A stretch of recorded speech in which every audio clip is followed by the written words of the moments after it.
So today we're going to be talking about the relationships between people who are being molested. Did I say molested? Molested. No. I don't want to know those relationships. No. The relationship between people being arrested and the escalation of conflict, specifically when it's a minority and specific to minorities, blacks. Before we get started, can I ask, Hollis, how old is your computer, dude? Well, so Katie, how old's your computer? 2012, still going strong. Nice. Okay, sorry. Yeah. So, but before we get started, I want to tell you guys a story of something that happened today. So I was at Mission Gorge climbing with a friend, and this guy comes up. So he comes up behind us, and I'm like, "Oh, good morning," and he just ignores me. I was like, "Okay, have a nice day." And so we're climbing, and he gets on the route that I want to do later. So this is like an 11C that I've been like wanting to just like suss out. So I'm doing this climb in the meantime. I do it. Partner does it.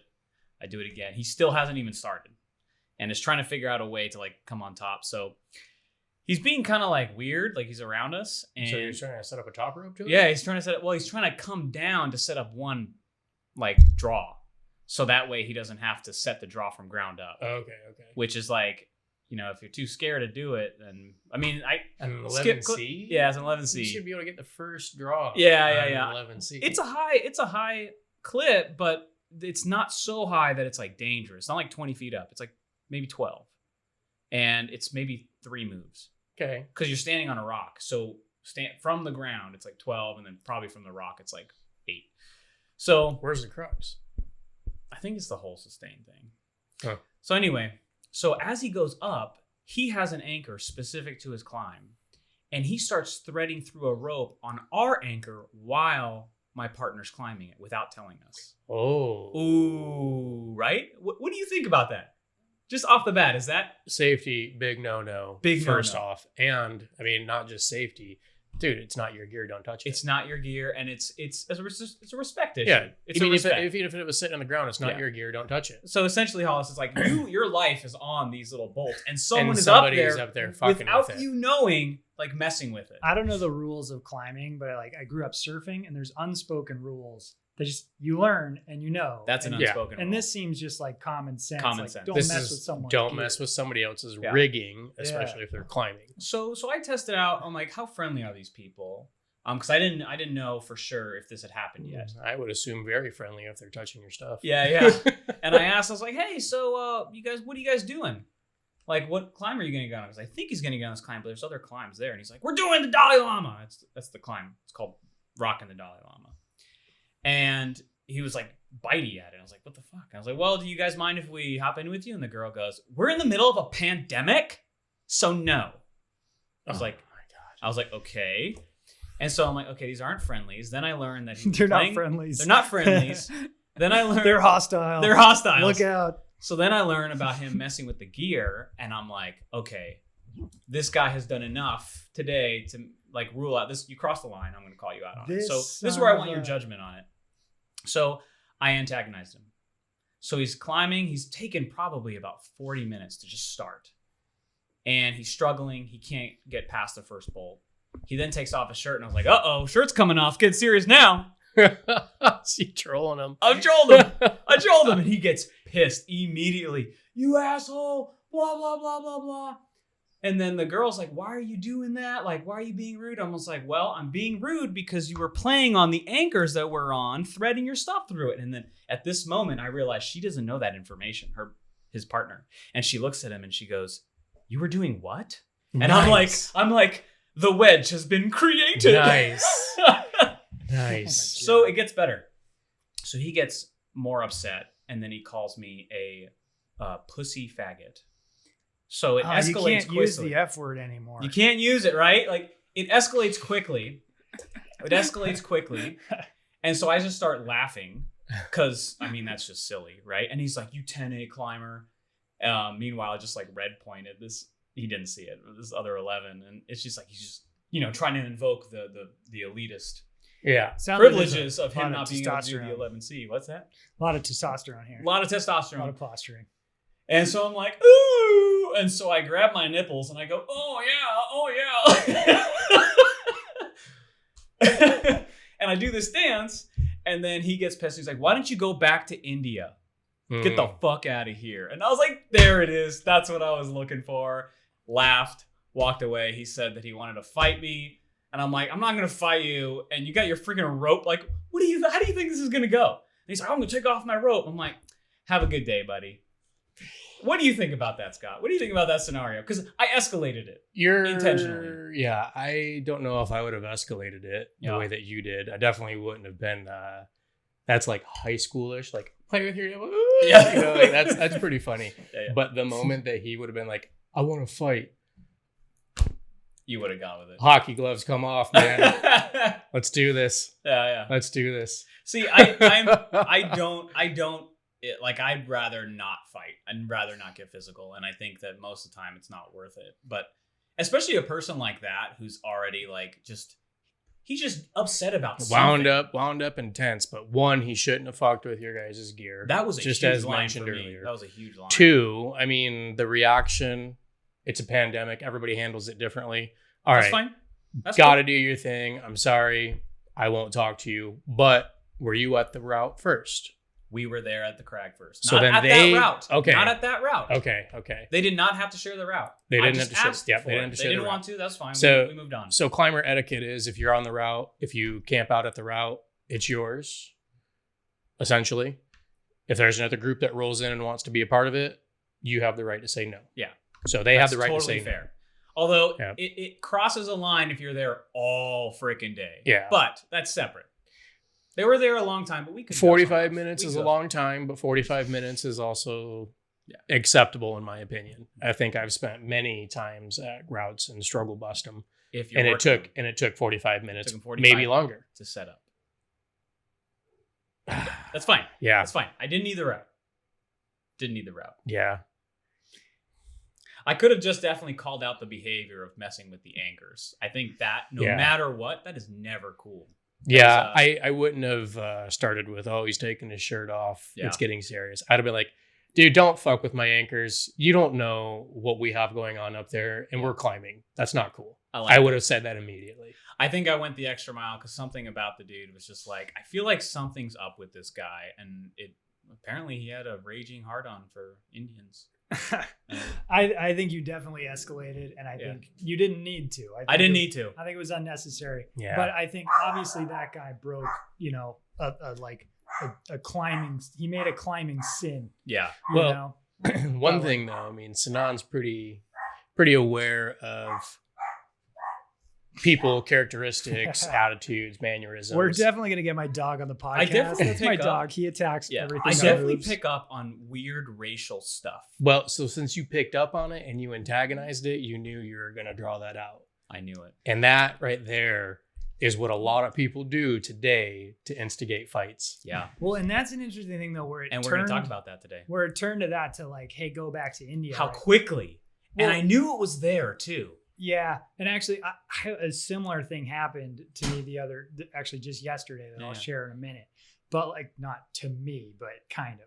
But anyway, like, why he chose go back to India is clearly like racially charged. It's like, like he's looking for something to dig at you and some sort of power. Have you ever been to India? I've never been to India. I have in my genealogy. There is 0% Indian. Okay, have you ever been to Indiana? Maybe he said go back to Indiana. Oh, dude, I didn't heard him right. Yeah. Maybe he said go back. I didn't heard him right. You look Midwestern. I do. You're right. Shit. Yeah. There's definitely, and I think this is important to lead into this conversation with, because when people are getting racial after, because I think there's two types of racist. There's the true blood racist who isn't going to tell you they're racist. You're going to feel some sort of tension and they're not going to say anything. They're just going to act. That's, I think, a very dangerous type of like racism. There's also the type of racism where it is used to have some sort of power over someone else. So that to me, there was not much genuine threat in what he was saying. He was using it to try to be like, I am above you. You will react to me. I'm in charge here. And it was like, no, that's not going to, I dealt with this all my life in Utah. This is not going to happen. Why are you guys looking at me? I'm just looking. Yeah. I'm a Canadian guy. Like there was very little like racial mixing actually in like the majority of my upbringing. Like I lived in New York for a while, then I lived in Arizona, then we moved to San Diego. We lived in Coronado, then La Jolla. Oh yeah. And so when I went to La Jolla High School, it was basically all white kids. We had a couple of like, honestly, like a handful of like African American kids. And then we had a whole bunch of like Hispanic kids who were bussed in. Yeah.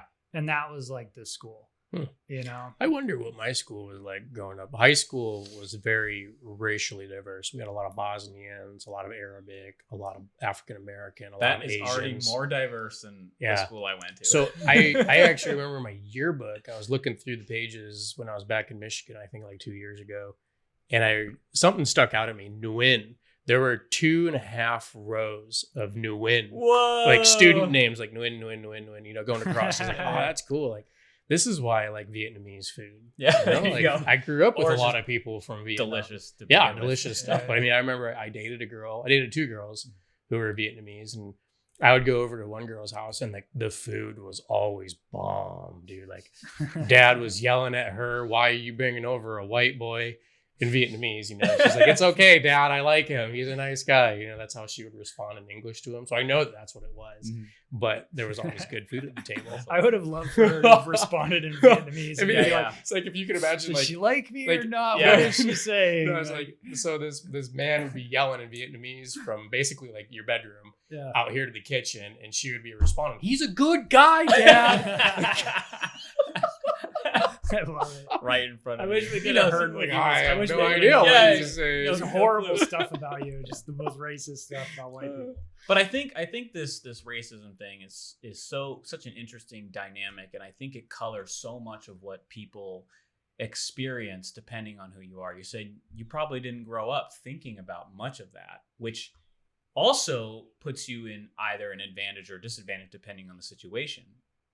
Yeah, I don't know. You know, like I really, when I think of it, I mean, there's kind of so many layers to this conversation, right? There's like how deep does this go in our psychology, as well as how much of it is kind of adopting to the social norms around you, how much of it is actually your own beliefs, you know? So there's like all these layers in here, but like one puzzle piece, like I kind of went to like growing up, you know, in thinking about this conversation, because it's like, well, what has been our exposure to like different ethnicities and things like that?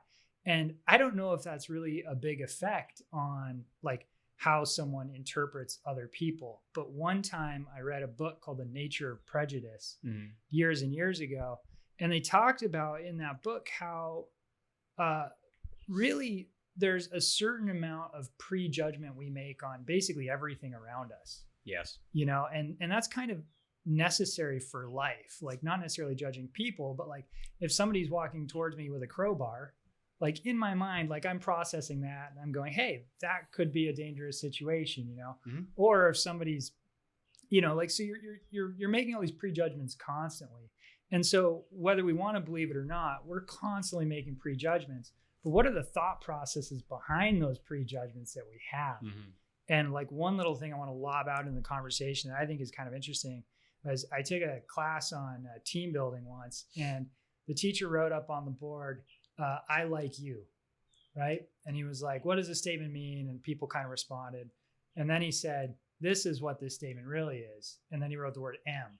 So he said, I am like you. And it's very true. Like people kind of gravitate towards others who are similar to them or have similar interests or look like them or whatever. And I think that's kind of a core thing that sometimes, you know, without proper exposure to other people and other cultures and learning that like, hey, like people are people and it's great, you know? I think there's a bit of genetics that go into that. Yeah, that people gravitate towards each other, how they look like, how they act like, because I think there's probably some strong genes that are going to survive. I mean, I look at, I don't know. I mean, I guess it's not proven.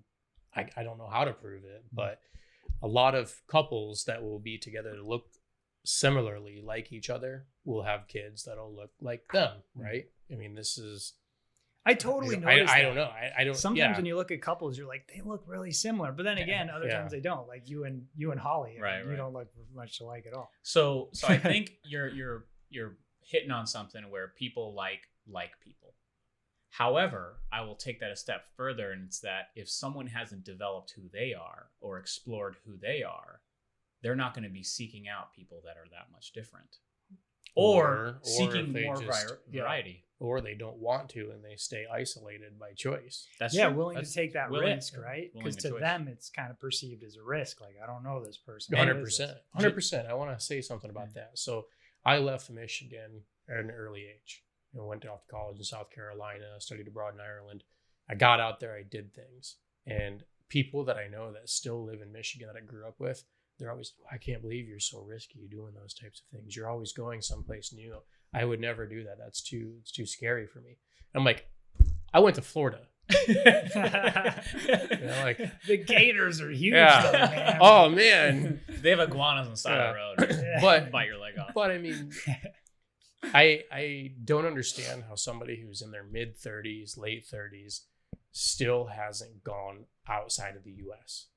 Besides Canada, which for where I grew up in Michigan, is 2.5 hours away. Yeah, it's easy. So that's an easy one, right? But there's someone who's never done it. The cultural differences are vast. But even so, I can Don't you know? Don't you know? Yeah. Go get me a parka.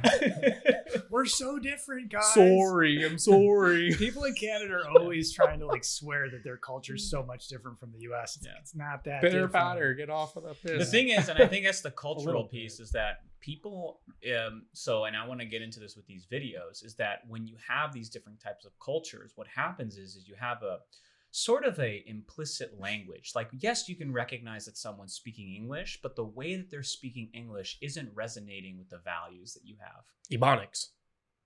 Right? If someone speaks Ebonics to you, as you crudely put, if someone speaks that way, but it's true. There are certain values that people will inject into that and absolutely make assumptions based off of it, right? So there's a certain way of articulating things even that are culturally specific that happen as it relates to police and the general population. Well, and kind of like another version of that is like when you hear someone speak with a really nice British accent, like, wow. Yeah, they really sound like they know what they're talking about. Right, our two biggest no. Did you I agree with you. Did you hear the way they said that? Yeah, man. Well, it's like John Oliver and that one guy that's from South Africa that does the Trevor Noah. What's the Tonight Show? He took over the Tonight Show. Yeah. Oh, Trevor Noah's from South Africa? Yeah, it's from South Africa. Know that. Yeah.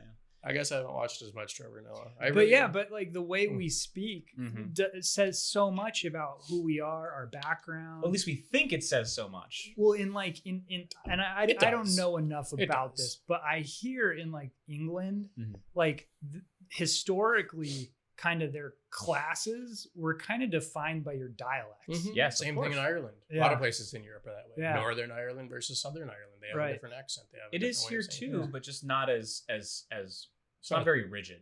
Yeah, I disagree. I think it is.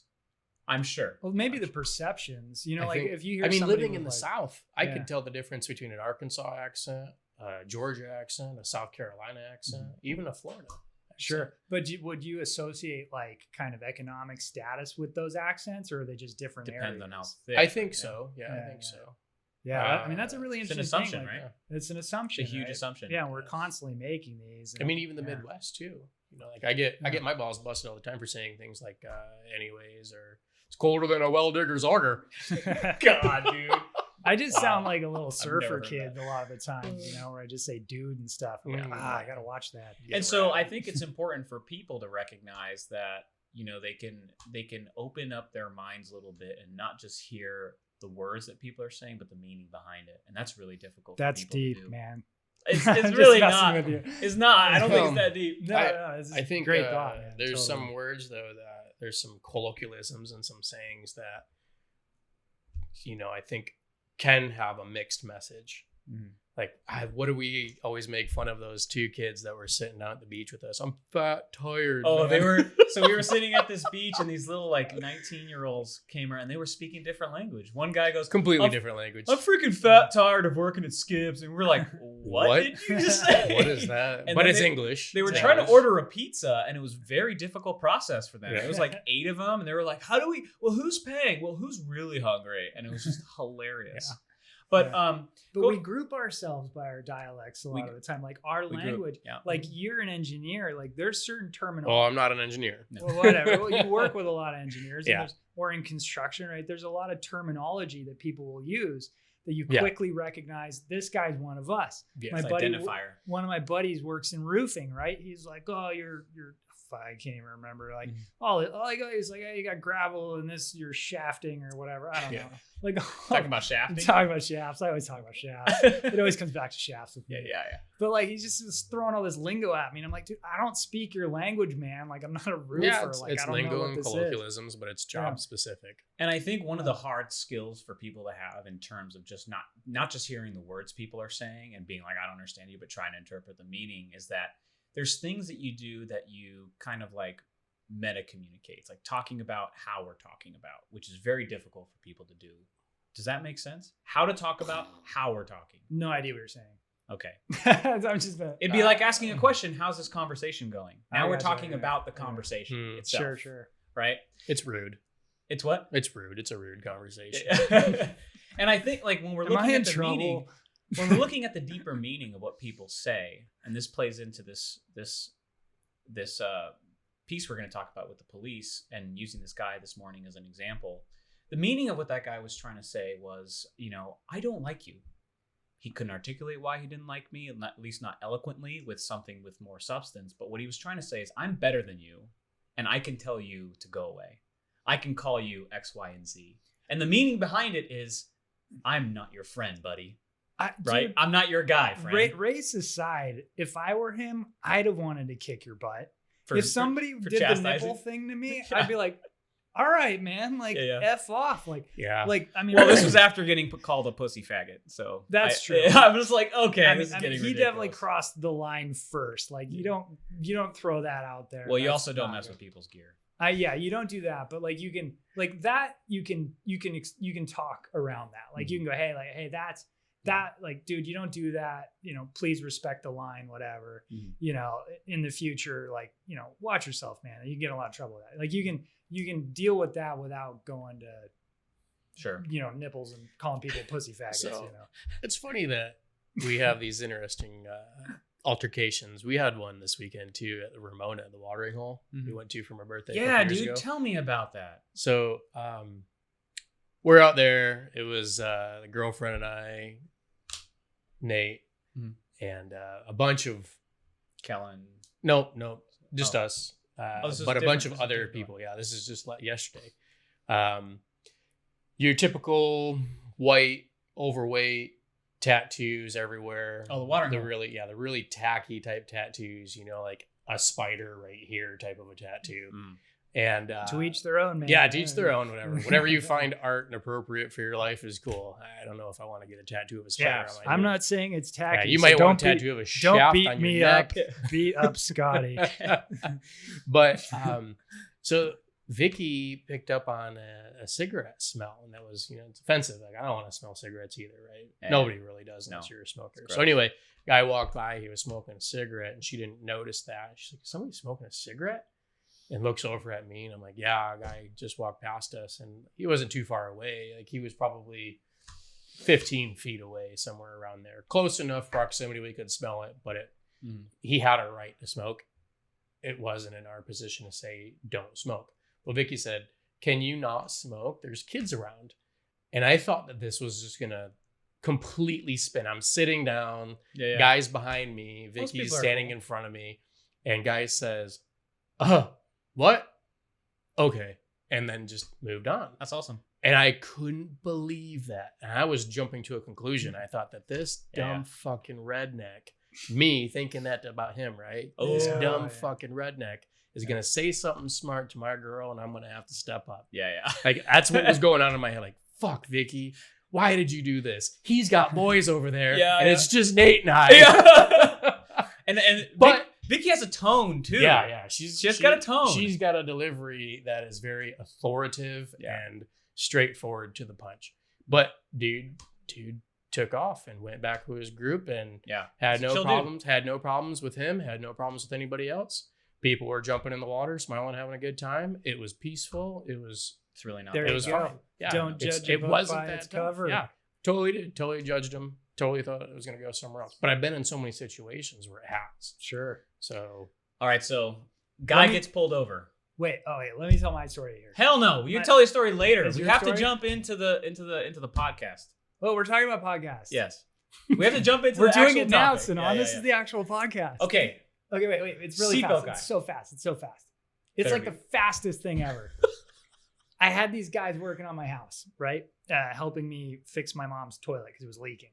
So they went out and started trying to turn the city water valve off, which they shouldn't have done. You're not supposed to do that. Anyway, it's these two like Vietnamese guys, and they're down there just cranking on this thing that they're not supposed to be doing anyway.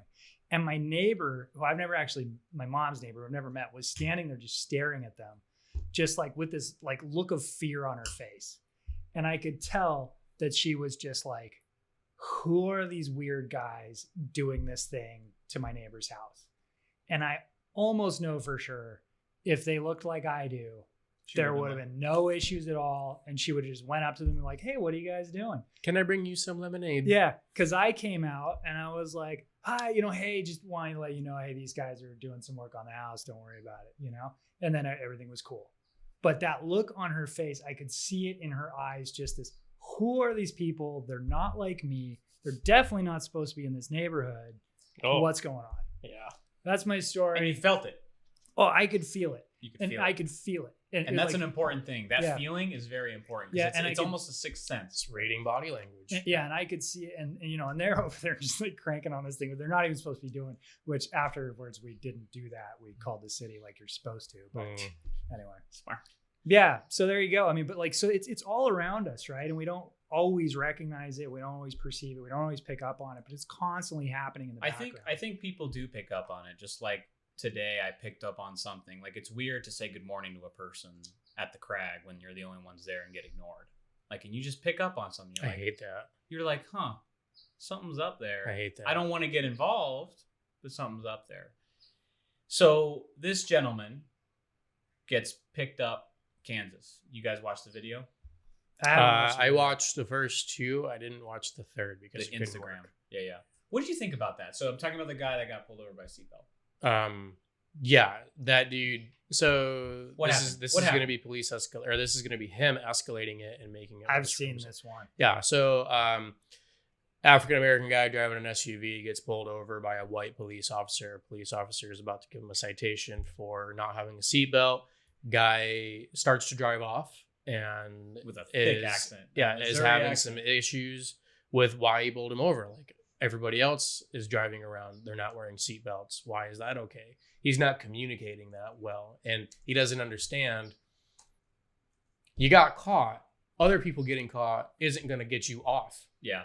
Or other people. Two wrongs don't make it right for you. Yeah. You got caught. Yeah. So there's two principles with this that I disagree with. There's the first, he should have accepted the fact that he was guilty, not wearing a seatbelt, and moved on. It was a 5-minute transaction. He would have got maybe there's more to it. Well, what happened? He wouldn't have gotten.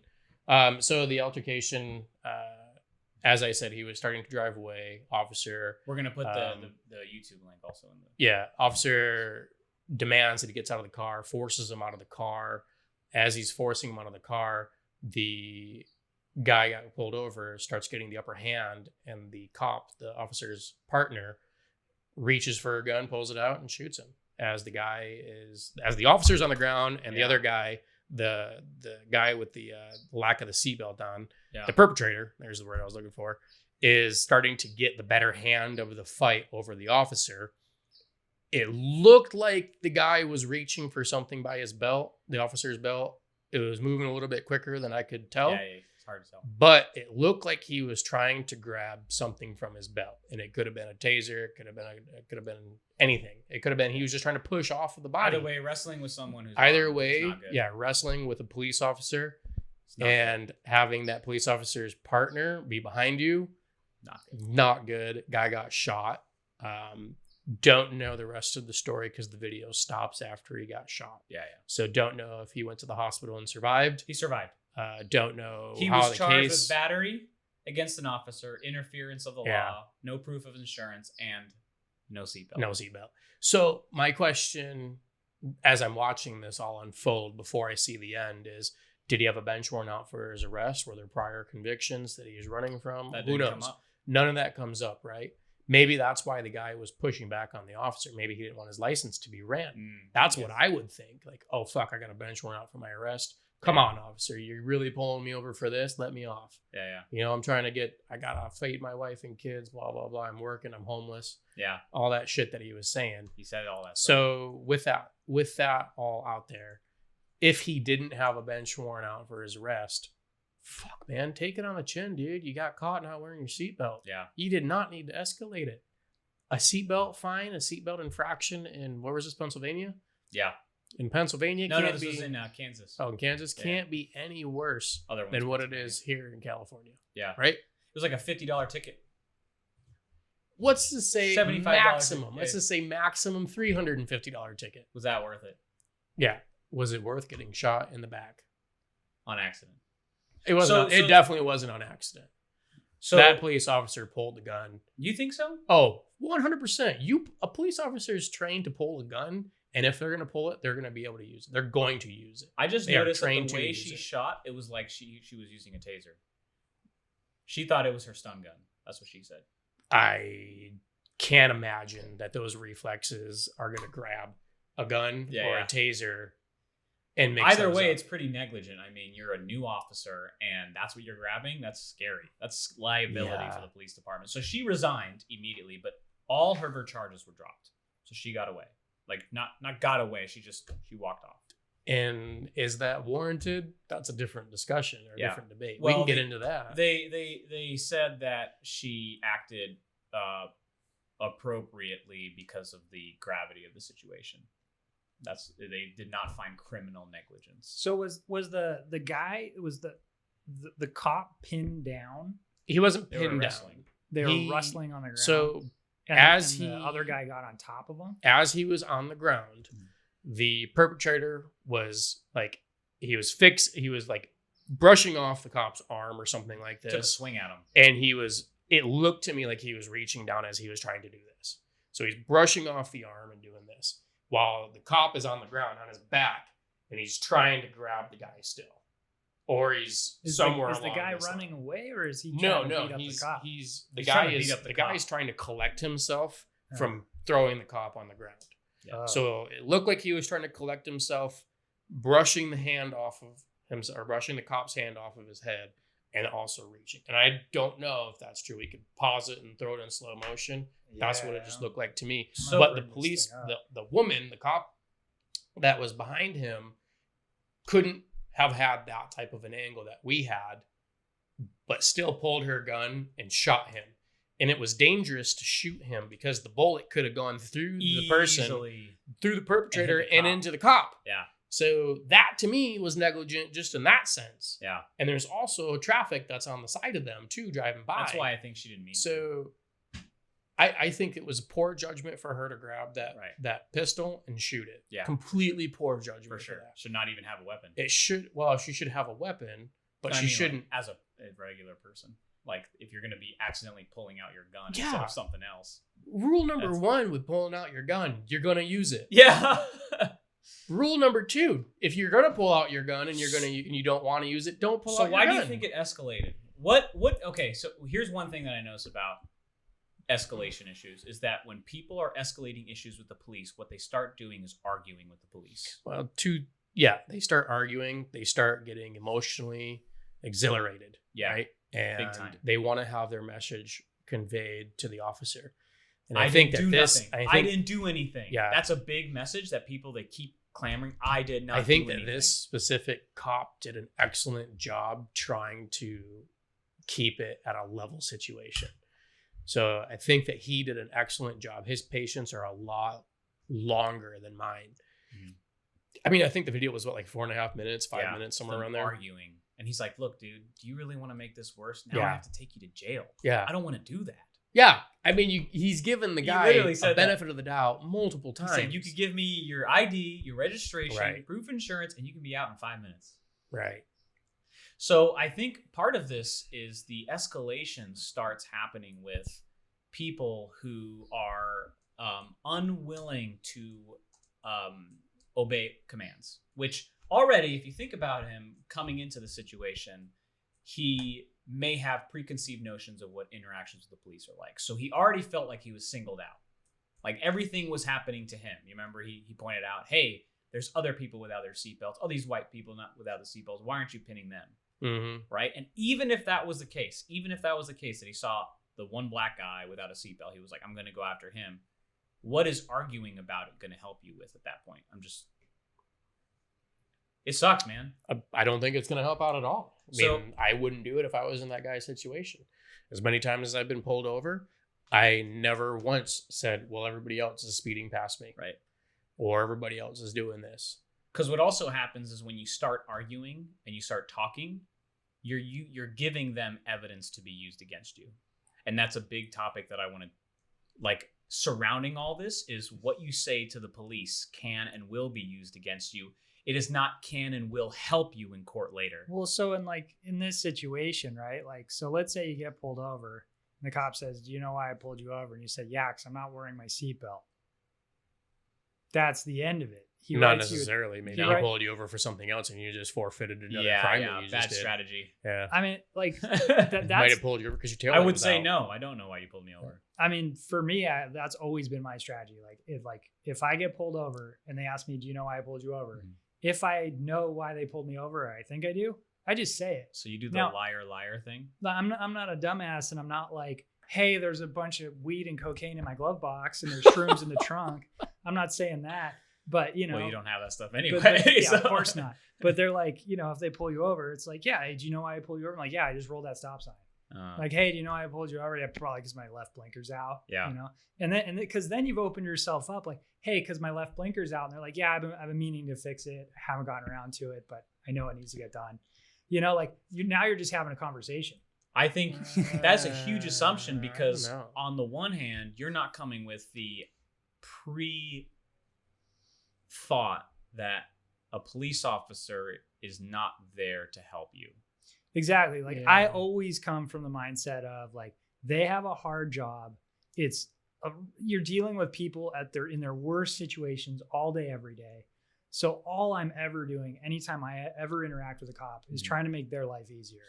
So like that's my whole approach. But that's a strong privilege to have. I can appreciate that, but I don't think my strategy is the same in that I'm going to give up the crime that I've just committed. Yeah. I will roll down my windows. If I had a bad crime, if I was wasted, I'm not telling them I'm drunk. No, of course not. But if it's a seatbelt, of course not. Or hopefully you're not drinking and driving. Of course not. But you know what I mean? Like if I had something bad, there's no way I'm like owning up to that. All I get pulled over for now is like minor traffic offenses, speeding, stop signs, you know, stuff like that. $400 for parking over a white line. $650 speeding ticket and $450 parking over it was like crosswalk thing. Yeah. How fast were you going? Within a week. Yeah, within a week, something like that. But I was like inches over the line, right? Just inches. I got a giant fucking truck. Yeah. You try to park that son of a bitch. And your truck is big, man. So, but yeah, it was back to back. It was a very expensive month for traffic infringements, and it was the only ones that I've had in California. But when I got pulled over for the speeding ticket, windows were down, keys were on the dash. Officer looked like he had a fever. I mean, this dude did not look good. Like eyes were pink, nose was stuffed up. Dude looked like he was just thanks for passing that COVID along. Shitty fucking day, right? And he's like, crack your window this much. He says, do you know why I pulled you over? And I said, no, I don't. And like I knew I was doing about 20 over. Yeah. So you know why I pulled you over? No, I don't. It's like, well, you're coming up the hill pretty fast. I was like, honestly, I don't know how fast I was going. I was keeping up with traffic. So he got me, whatever. Mm-hmm. He says, yeah, I clocked you. You're doing about 17 over, somewhere around there. I said, was I really? He said, yeah, you really were. Said, all right. License and registration, proof of insurance. He came back, gave me a ticket. I asked him, you know how much this is going to cost? He says, nope, but you can call that number. and they'll give you a dollar amount. It's all right. So I wish there was Carried You on. didn't get shot. carried on. I wish there was some bizarro world where we could like flip a switch and make you black to see if you said the exact same things in the exact same truck. Like, I wish there was some way we could just see exactly how that would go down if there was a racial difference. I don't think that at every single micro interaction it is always colored by race. What I think is there are certain people with prejudices who work in the police department who then act on those prejudices, and people who are being prejudiced against feel that and escalate unnecessarily the situation, which validates the prejudice of the police officer. Do you see where I'm going with this? This is a double bind scenario, which we'll get into with Stanley at Walmart, who went viral. And there is this sort of like double bind where someone already believes you are not here to help me. And then someone else believes you're probably in trouble. Yeah. And then you have this escalation because the two people cannot communicate on the same plane. They cannot communicate in the same language. They're two ships passing in the night, and then they think that the other one's a bigger threat than they are, so they start shooting off cannons. Well, and then there's also that thought of like any information you give a police officer can be used against you in court, and that there are some protections that you have where they shouldn't search your car and stuff like that, right? So if you take what you're saying and then add on to it someone who's not giving up any information at all it's going to do is tick off a police officer. I don't think that's true. I think that... Have you ever tried it? Like, absolutely. Speaking to a cop, and you were saying, like, he was asking questions, you were saying, I'm going to exercise my fifth, and I'm not going to answer 100%. I'd like to answer with my lawyer present. And you're telling me that didn't piss him off? Yes. All right. I mean, I guess if you're saying it happened, but it would piss me off if I were a cop. I'd be like, you little piece of crap. Well, like, that's an unethical cop. They're there to protect the law, not exercise what they do. Right. Yeah. I mean, like, in my mind, he's there to like keep things safe, keep bad people from doing bad things, you know? We got to challenge that a little bit. Challenge and identify. So you got to ask questions. I've never said I was going to plead the fifth. I've never said that, no. I'll tell you what I said. Never in my life. I tell you what I've done, and I'll give you a few stories. That's so crazy. So I grew up... like, you're gonna, all the lawyers are like, if you're out there and you're a dumbass, you should always plead the fifth. Yeah, dude. Every lawyer says that, but like in reality, like, you're just gonna piss. If it's something small, you're just gonna piss the guy off. If you're looking at jail time, you need to plead the fifth. If you're not looking at jail time and you're just looking at a ticket, just fucking take the ticket. Take the ticket. Fight it later. Yeah. Hey, but to this video though, I mean, it's gnarly. The guy throws the cop down pretty hard, and gives him a solid like elbow to the back of the head, and like, you know, it escalated bad. And like, this is what people have to face. And if you're gonna throw blows at a cop, like, there's a good chance you're gonna get shot. Like, that could happen. Yeah, he got lucky.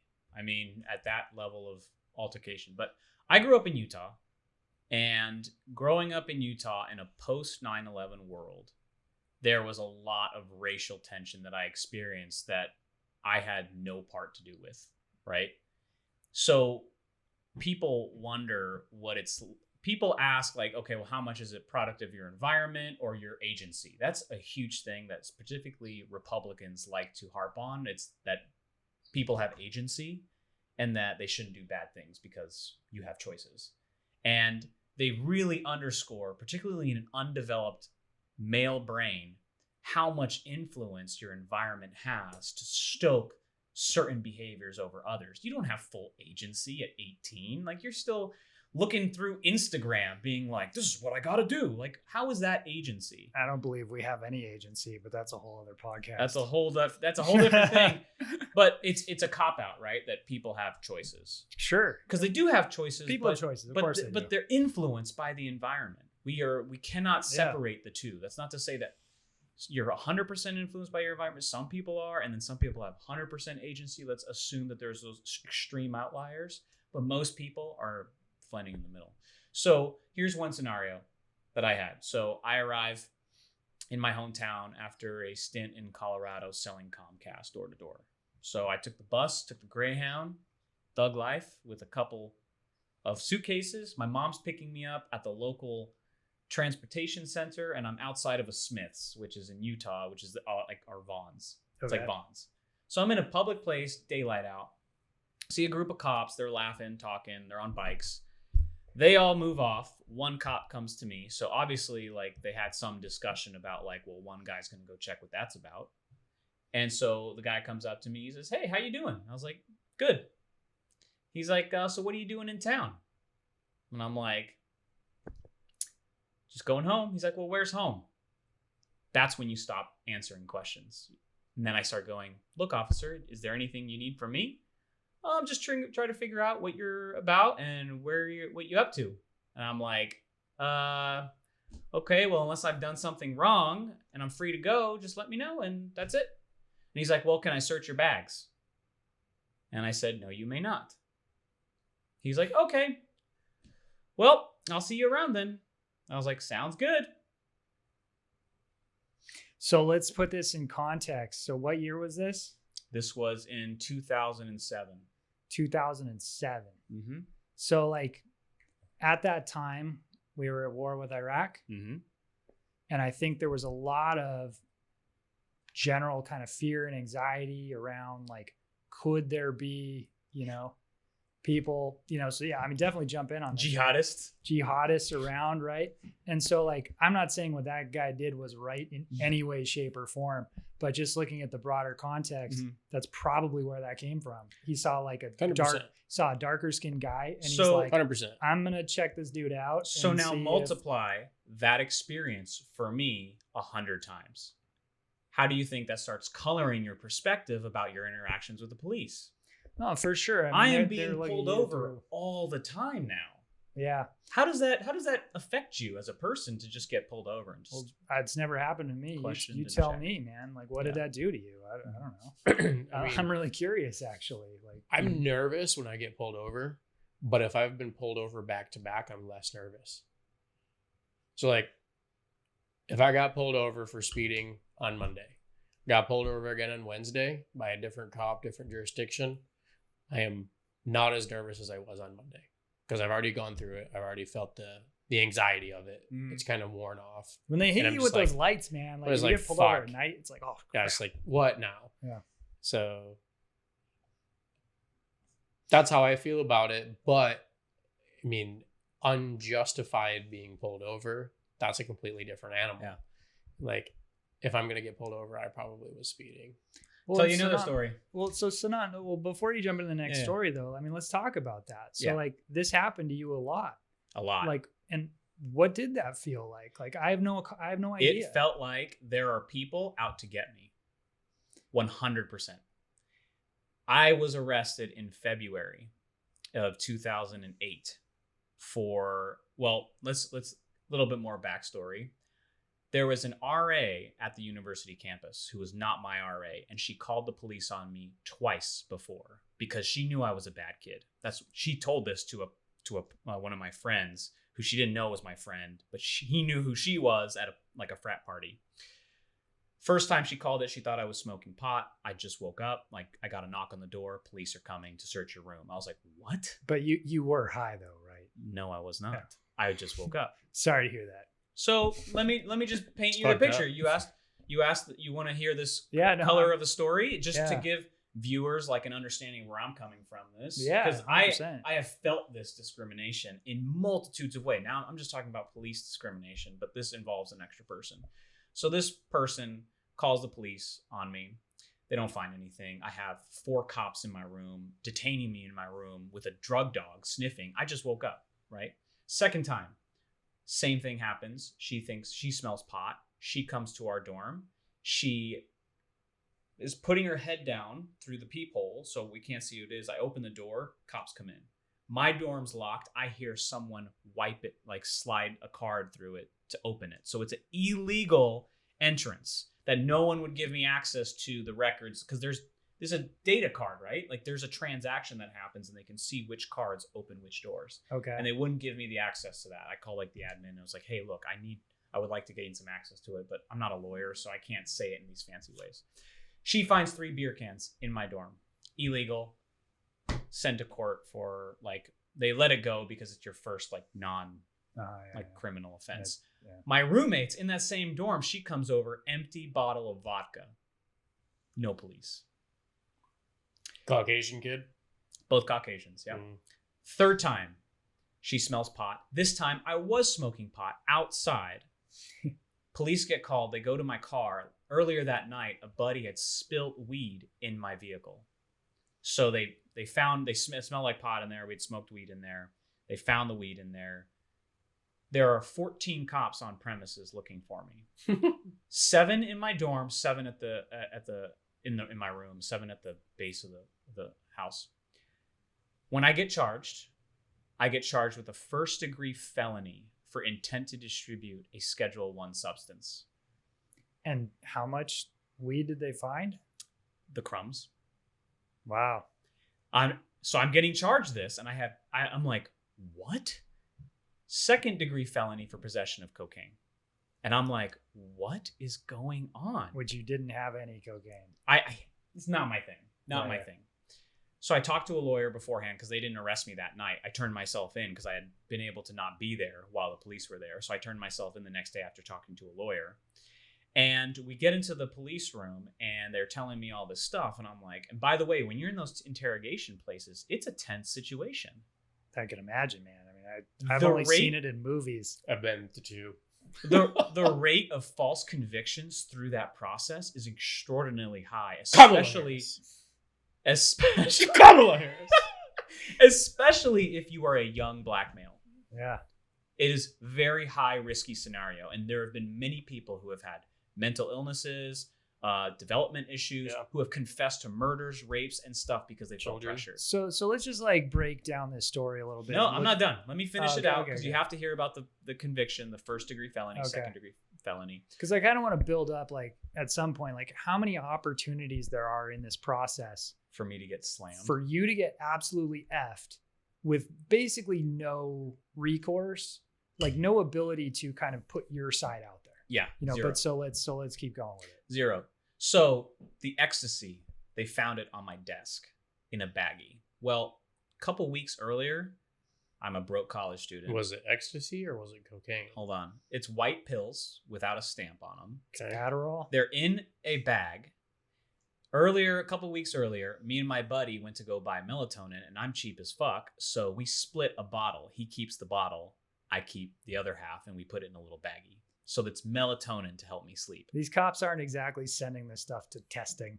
They're like, that looks like whatever. Testing goes long, or testing can take some time to come back. And not only that, but get the jump on the charge. See if you'll plead guilty to it. Test results come back. Yeah. That's how it is. If you plead guilty to it, it doesn't matter. Yeah. Yeah. And what's sidebar, Kamala Harris protected some people in San Francisco who were tampering with evidence. I don't know if you saw this story, but it was let's get whole other thing. Later. Let's stay which is scary because I'm like, dude, what if someone had tampered with my evidence and that wasn't melatonin? The other thing, the cocaine thing, this is where I thought, I'm like, no, someone's putting me away. They just want me away. The picture in the police report, the cocaine was in the cop's hand. They did not describe where they found it. It was just a pile of white powder. And I'm like, where the hell did they? I can understand where they got the melatonin, the ecstasy, quote unquote, right? Because it was on my desk. It's melatonin pills. Where did they get the cocaine? So I'm sitting there in jail thinking, I could go away for 5 years. It's a minimum 5-year prison sentence in federal prison because someone doesn't like me. So you want to know what my assumption is of police officers when they're questioning me? Don't tell them anything. So there's so many thoughts on this, man, but that's one story. A couple of things really jumped out in this as you were describing this. And one was when I asked, how did it feel? You said it felt like there were people out to get me.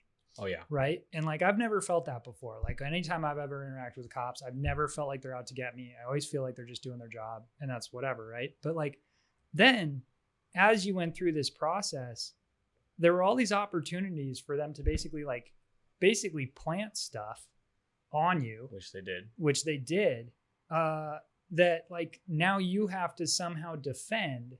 That's crazy. That's really difficult. And it just brings me back to seeing some of the videos that are coming out of the protests for BLM, where the and the one that always sticks out in my mind is that old guy who got pushed and hit his head on the concrete. What I heard was that the initial report that was filed on how that incident happened, I mean, it's just completely fabricated. Like, it's not even close to what actually happened.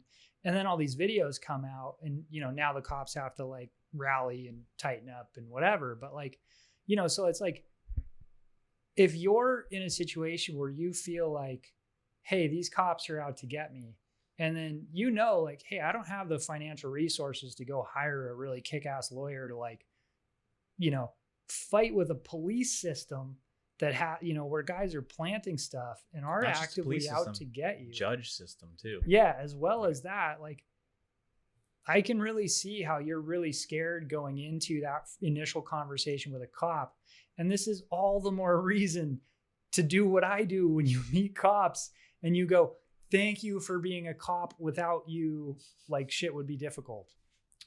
So I want to add a caveat to that, in that I brought on some of those situations by the very nature of how I would condone myself. So I think in this instant of the story, so is that crooked? No, the little like. Oh, gotcha. Gotcha. So I exacerbated these situations, just like I agitated that guy this morning. Like, I knew what I was doing. Like, I was intentionally agitating it to see if I could draw some more of that crap out. So I would agitate it by actually doing crimes, right? Bring out your hate. I did smoke weed, right? Which is illegal in Utah. It's very illegal. Yeah, they don't even have beer over there. Yeah. So I did agitate it. I was like living the thug life, right? However, I know looking back that regardless of whether I'd been the Sinan that you know now, or I had been the... Still a thug. Still a thug, right? Thug life. Right? That's what I think of when I think of Sinan. Yeah. And the Sinan I used to be, I know I still would have experienced harassment. I mean, even though sometimes I would have escalated it because of the way I looked, I know that I still would have experienced questioning. Dude, you should have just dressed up in a Habib, fucking cruise down with some suitcases, had a vest on. Looking with tons of money. Have you guys seen the video where there's a guy who's dressed up in a Habib and all that, and he has like 2 bags? And he walks up to a bus stop and puts it down and sprints away. That's like so everybody bad. Just bolts, and he just does it all these different times. It gets funnier and funnier each time. What's funny, scary, but I would do the same thing. I would today's totally situation though, people carrying guns, that would be terrifying. What if somebody actually pulled a gun out and shot at the guy? I know that video wouldn't be nearly as fun. I think if you were doing that, you're playing with fire, man. Like, yeah, you would deserve to get arrested. That is not.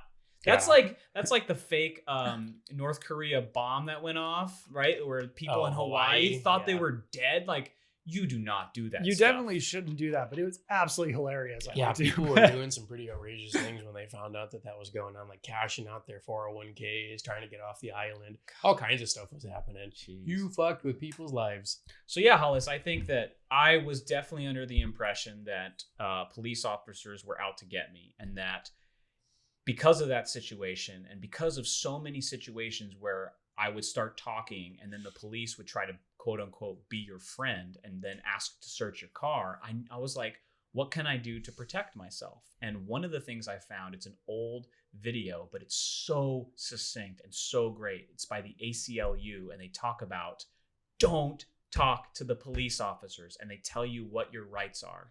So if you believe that the cops are out to get you, right?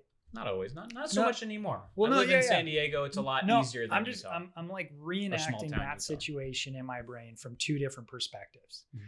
So one situation, you're the kid hanging out in front of the grocery store, right? And let's say he says, "Hey, can I search your car?" Let's say your car's right there. Mm-hmm. If you have the perspective of these people are out to get me, of course you're going to say no. Like, right? We have rights, and no, you have no reason to suspect anything other than the color of my skin, which isn't valid. So no, you can't search my car, right? And so then maybe that guy gets more suspicious, or maybe not. Now, if you have the other mindset where he says, "Hey, can I search your car?" and you think that cops are your friend, say, "Yeah, sure, go ahead, look in my car." But now you're opening yourself up to them planting something, right? Which is like terrifying. So like if I have the mindset of like, hey, they're out to get me, and I let them look in my car, the next thought is they're going to plant something on me and they're going to take me to jail just because they want to get me. Could happen. It could totally happen. And that's absolutely terrifying. It's so horrifying. Like in my white kid brain, that's where I start building the case where I go, oh my God, like, yeah, like I can see why, maybe a lot of people who have been hassled by cops over and over and over are starting to have this very defensive stance with them that like I couldn't even understand that defensive stance initially because I'm always coming from he's my friend, like he's here to keep everybody safe. So now the problem now becomes what happens if you're being kind of just a bad character, not doing anything illegal, you're just kind of being an ass, and then you're confronted by the police. Well, the long dick of the law will F you super hard. So this moves us into the Stanley thing at Walmart. So you saw the Stanley thing? Stanley at Walmart buying the bike? Buying a bike for his boy. Haven't seen that. I'll look it up. So what did you see? Because I got to see the Walmart camera that got released. So I don't know if you saw that. I clicked on the link that you sent. I didn't see anything else. Okay. So with that, guy is standing at one of the self-cashier, self-checkout lanes or whatever. He's got his bike that's sitting next to him. It's a little bike for a little boy.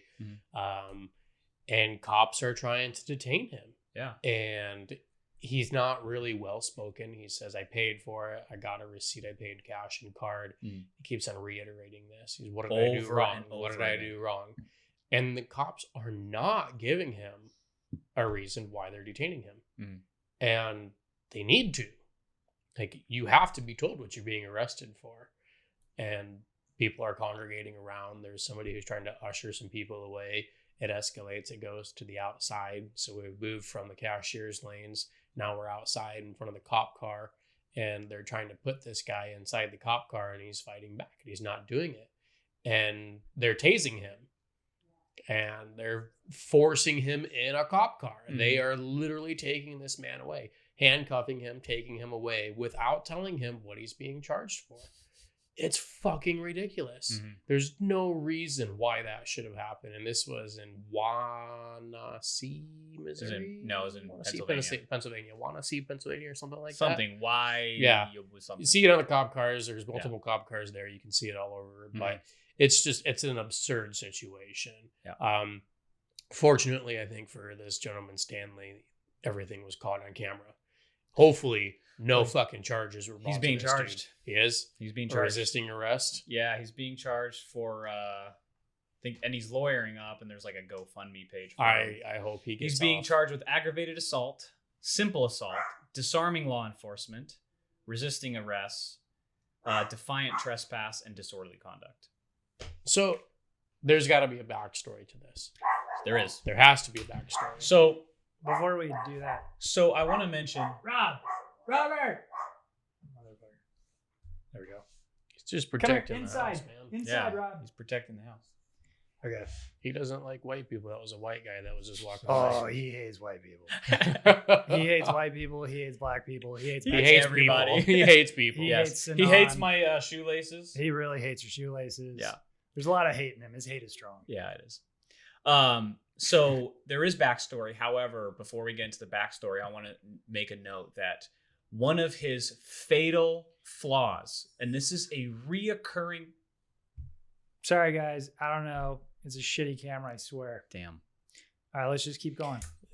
Case in point, why we shouldn't even fuck with video. Let's just keep going. You think so? I really do. I haven't been an advocate for video since the start. Let's just keep going. Okay. Where was I? You want to point out these people make fatal flaws? Let's point out one fatal flaw Stanley makes is that he escalates the situation. Now, we'll talk about who's responsible for de-escalating situation, because I also think that the police officer is always the person who has the highest amount of authority and should be the most responsible for de-escalating a situation.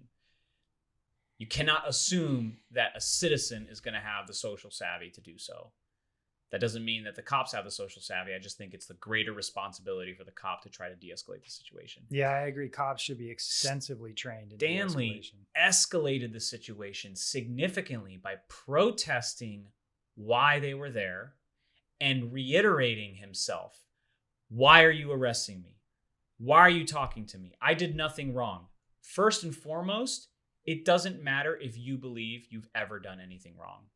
Once a cop wants to detain you, it does not matter. Detaining means you're not being arrested. You're being detained, meaning you're being asked questions. You have to provide identification. Any cop can take you on the street and just be like, hey, I'm detaining you. They can do it. They can have probable cause to detain you if they suspect something. Any cop has that legal right. It is in the law. So he just repeats himself over and over again. I did nothing wrong. I'm just buying a bike. He believes that the more he explains himself, the more he's going to get off. And that's never going to happen. It does not work one bit. And it makes it much more difficult for the cops to actually do what they were intending to do, which is pull him off the premises, because the manager asked him to be removed from the premises of the Walmart. And the reason why they asked him is because he was riding this bike all across Walmart, inside the Walmart. And one of the protesters said it should not be a crime to ride your bike. It should not be a crime to ride a bike. It should be a nuisance to ride a bike in a store. I think that's it's just poor class. It's poor class to be riding around a bike around a store, especially not in the bike lanes. You know what I mean? Like if you're riding it around in that area where they sell bikes. Like, sure. I mean, so in a store, you shouldn't be riding a bike around in a store. Right. And also, the store manager shouldn't call the cops on somebody riding a bike around in the store. They should politely ask them, hey, there's other shoppers. Would you mind riding the bike outside? I believe they did. They were like complaining to him and he refused to comply. He apparently was also listening to loud music and then screaming obscenities. That's what the managers were saying. So if you do that, there's a good chance they're going to call the cops on you. Yeah, they're just like, dude, get this guy out of the store. And in fact, they let him cut in line to just get him out of the store and let him pay. So the manager asks one of the people, can you just let him pay and get him out of the store? The cops are coming. So, yeah, I mean, if you put a white person in this, like if we're talking about race here, if you put a white person in this situation, I suspect basically the same chain of events would happen. Yes, Agreed. They would ask you to stop doing it. If you don't, they're going to probably ask you more firmly. You don't. They're going to try to get you out of the store. And then if you're still not making any sense and you're freaking other people out because now you're causing a scene, they're going to call the cops on you. Agreed. Yeah. So some of these charges should be applied, yes. And resisting arrest. So I think in the He end, didn't have to get arrested. He was just being detained. in the end, he was charged with disorderly conduct is what this video is saying. I think it's still pending. So I Yeah. think they're... Which sounds like what it was, right? I mean, I don't know what disorderly conduct is, but Could Just be a cause of a variety scene. of things. Yeah. Disorderly conduct, I think, even applies to people who are playing music in their house or in their neighborhood at like 5 o'clock in the morning. You know, loud, waking people up. Right. 4 o'clock, 3 o'clock in It's the morning. freaking rude. So Yeah, I think if it didn't matter who it was. If someone's could be riding around a bike in a store, I'm like, dude, what are you doing? acting like a fool. Acting like a fool. He's 37 years old. What are you doing riding around a bike in a store? Acting a fool. So I think that the other thing that I also noticed is how reactionary the crowd got and how completely hostile that situation could have gotten. Yeah. The guy in the background, or the guy filming saying, it's because he's black. It's because he's black. It's because he's black. Yeah. Without understanding what was going on, making an assumption, and then painting the cops as villains who were just trying to, like, they were trying to do their job and being like, Right. dude, can you just get in the cop car? Like, But it shouldn't have gone it shouldn't have gotten that far. He was refusing from inside the store. Do you see where they tased him in the store? Yeah. Yeah, they like brought him down in the store. yeah, I mean, I'm watching the video without audio here. I mean, it's hard to watch these things, man. Like the George Floyd thing, I'm still like, That was disgusting. I should probably make myself. I honestly haven't seen it. I've only gross. seen the images and like the quick little clips. I haven't seen. It's an assassination, dude. It's a I slow haven't seen the whole assassination. thing. Like I started watching it and literally like I started crying and I couldn't watch it. I was Yeah. just like, this is too gross. Like this is too sad. That looked like an assassination. It was really brutal. I don't know how a police officer is allowed to kneel on somebody's neck. So that has happened to also white people as well. Yeah. And there was a somebody here in video. San Diego. Are you serious? I think so. It was in Jeez. San Diego or LA. There was a homeless white guy who a cop killed him. Similar situation, kneeled on his neck. Saw one where they were laughing. Oh, he's out. This guy. They didn't realize he was dead. And it's just like, dude, you're just joking. Like, dude, kneeling on someone's neck. Yeah, it's not cool. So with Stanley, I think that situation is so messed up in so many ways. Like, it didn't need to go there. I don't think it needed to go there. And I think that he, not intentionally, I think he thought like he was in the right. He believed he didn't do anything wrong, didn't do a crime, and then that he was the one being persecuted. So he acted in a way that like he was being persecuted, as opposed to being willing to accept, like you said, take it on the chin. Someone call the cops on you, you're going to have to deal with the situation. He was refusing to deal with the situation like an adult. And one of the very vivid moments that I had in that video where they were telling him, look, man, it's not detained. It's when you're in cuffs. What do they call that? It's not being held. You're being held. I can't remember the terminology that they use, but they're like, I don't know. Hey man, you're under arrest or you're being detained or something like that. And he's like, but I'm not though. Yeah. But I'm not though. And the cop's like trying to reason. He's like, look, dude, this can go a lot easier. You can kind of hear it, but not very well. You can hear Stanley more because he's yelling. Yeah. But the cop is trying to say like, look, man, there's one of two ways that this can go. You're being detained. And he's like, but I'm not though. And he won't let the cop finish. And the cop then like humorously looks back. I saw that. And he goes, yes, you are. But I'm not though. But I'm not though. So I think there's already a lack of being in touch with reality, which is similar to the guy that we saw before who was out of touch with reality. You got a seatbelt ticket and you don't want to deal with the consequences. And it sucks. It sucks. I mean, I don't know what to say, right? It's like the police are going to, they're going to resolve the situation as best they can. I think there's certain situations where people are maybe mentally compromised or just the stress of the situation is making them react in kind of their worst way possible. It's emotional exhilaration. Mm-hmm. Yeah. I mean, your adrenaline starts running and kind of like your brain shuts down and you just go into fight or flight and you make some decisions that you're going to really regret later because anything you do against a police officer is going to come back at you hard, Going to come back. So like, I think though, I don't know what kind of training cops receive for de-escalation. A lot of the videos that come out, I mean, you see a lot on both sides. Like you see a lot where the cops are the aggressors and they're clearly like instigating and they're kind of picking a fight. And then you see a lot of situations where, the individual is just being, they're not cooperating. And you're like, well, yeah, you're going to make the cop angry. Yeah. Well, the big thing with these videos though, that I always find is the situation. We don't know what happened before. Mm-hmm. Sure. We don't know what happened before the button started to record. Once I saw him rolling around in the Walmart, I'm like, come on, dude. Yeah. It's not a crime. You're absolutely right. It's not a crime. It's yelling fire in a movie theater. It's your first right amendment to say whatever you want. That doesn't mean you're not being a dick when you tell someone to go back to India or when you call someone a slur. You know what I mean? It's not a crime. It's not cool. Uncouth. Now, I will say this, though. The cops didn't do their due diligence of trying to de-escalate the situation. You were right. I didn't hear once a cop say why he was being arrested. And maybe they said it and we didn't hear it. Maybe. But I don't understand why you couldn't be like, look, dude, here's the situation. We got a call from XYZ that you were doing something. Is that true? Yes, no.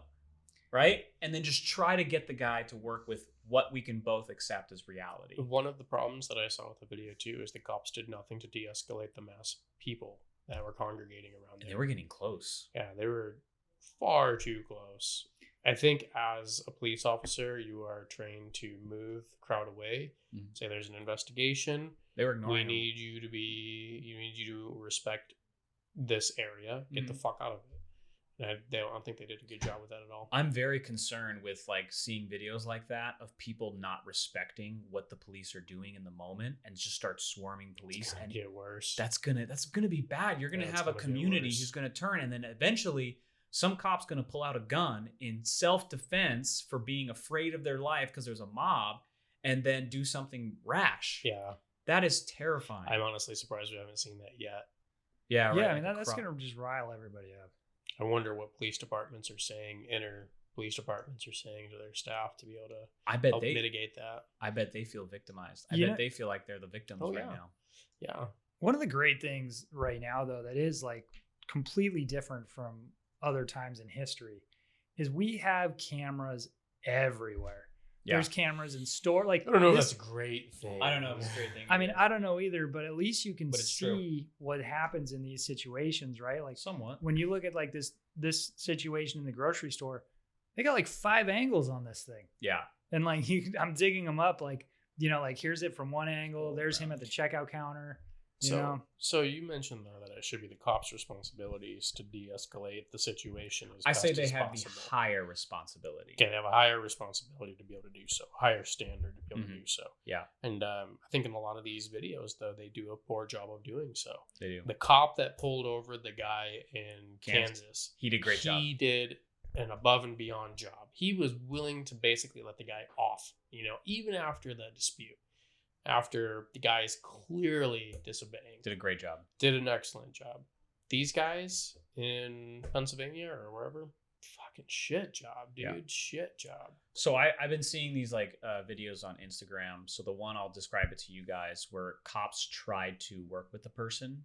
Now, one of the things that the ACLU, that video that I want to link, even though they've updated it, that's a classic video that watched that changed the way I interacted with a police officer. It gave me the power to be like, this is my line that I can draw and not be in trouble for it. Like, this is the rights that I can exercise. So that's an important thing, is like you can exercise your rights or you can give up your rights, right? So I can exercise these rights, and I know that a cop cannot cross them without, like, that's going to jeopardize their investigation or their interaction. If they jeopardize those things, like if I say, no, you cannot search my bag, they need a warrant. If they don't have a warrant, they search my bag, like, dismissible. Perfect. So I think linking that in the description is important. But I think that one of the things that the videos that I watched on Instagram, the problem with these people recording phones is that everyone who is behind that camera thinks that they're on the side of right whenever they're recording and then posting that stuff. And let me give you an example. There's this interaction with a black man. He's holding the camera and he walks into a store with a bag. There's a sign that says no bags in the store.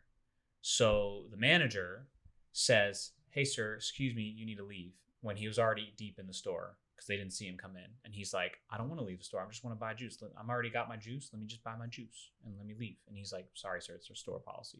You have to leave." "What do you mean I have to leave? I can't just buy my juice?" What the hell's juice? Juice?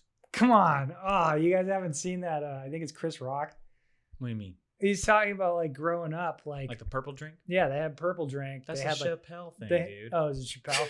Yeah, it's Chappelle, and they're like, we don't have juice. What the fuck is juice? Yeah. So he's buying this. It's so funny.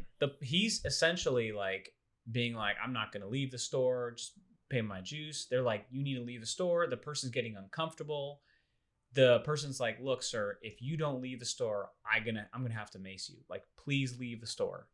And they're like, "Oh, you're gonna race me? I'd like you to see me mace me. I'm gonna come over there and beat your ass." So he then makes another threat, right? So he leaves the store. He's recording, by the way, the whole time.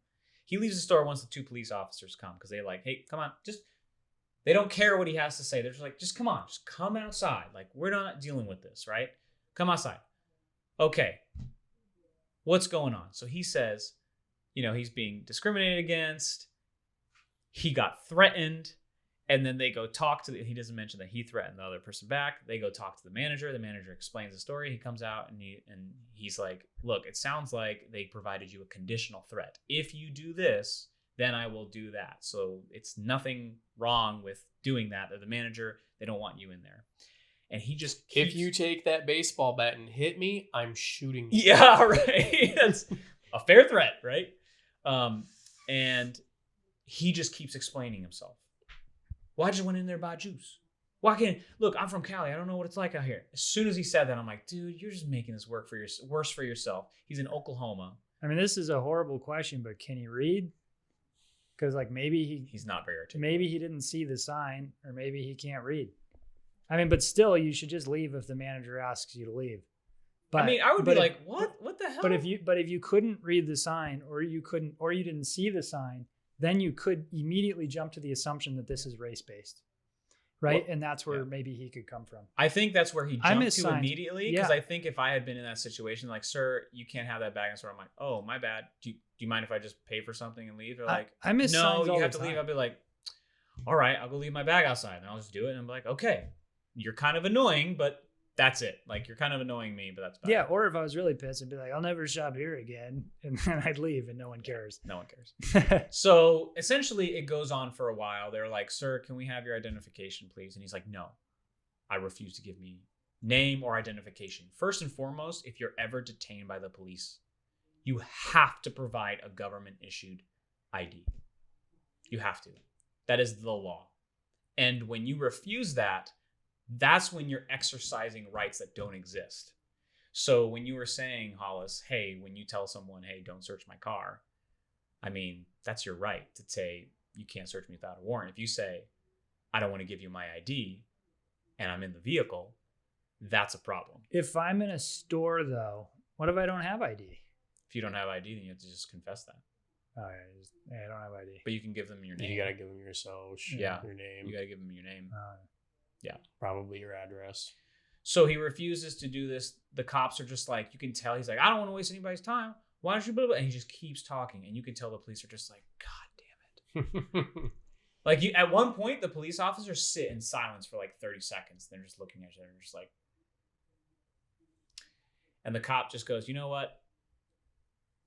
You can leave, but I'm going to tell you this. The property owners do not want you here. If we see you on anywhere in this property, so it's a big complex, like a strip mall, you will go to jail for trespassing.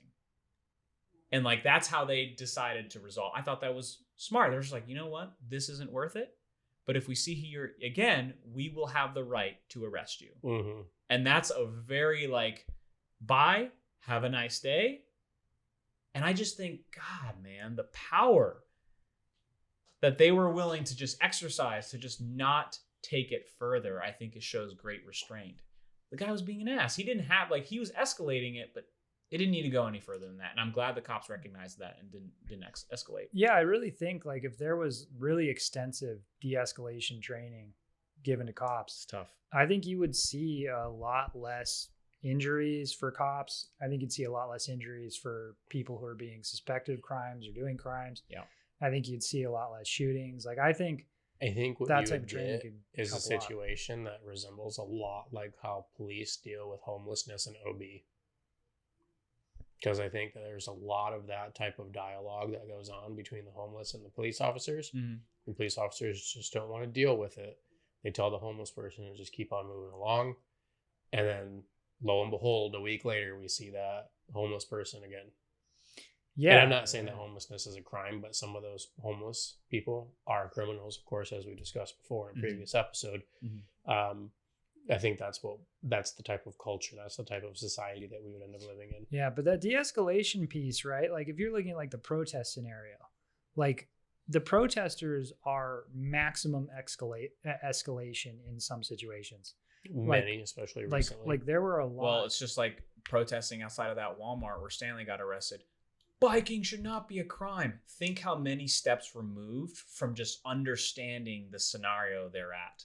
Yeah, I mean, right. And then you get a headline: Black man was arrested for riding a bike through a Walmart. You know, is that a headline? Well, it's not the headline here, but like, you know, you could just pull this quote out and you're like, that's catchy. I'll watch that. I'll click on that. Those comments on the video of the guy in the store, people were like, what a racist, blah, blah, blah. So people feed into this. And there's this victimhood that is happening that is scary. And that's why I mentioned I helped escalate those police interactions. That does not mean that I would not have had racist or prejudice-induced interactions with the police. It just means that I added a few more because of the way I was acting. Yeah, I mean, yours is a really good story because there was both sides of it. Like in some situations you escalated, but in others you had cops literally plant stuff on you. Yeah.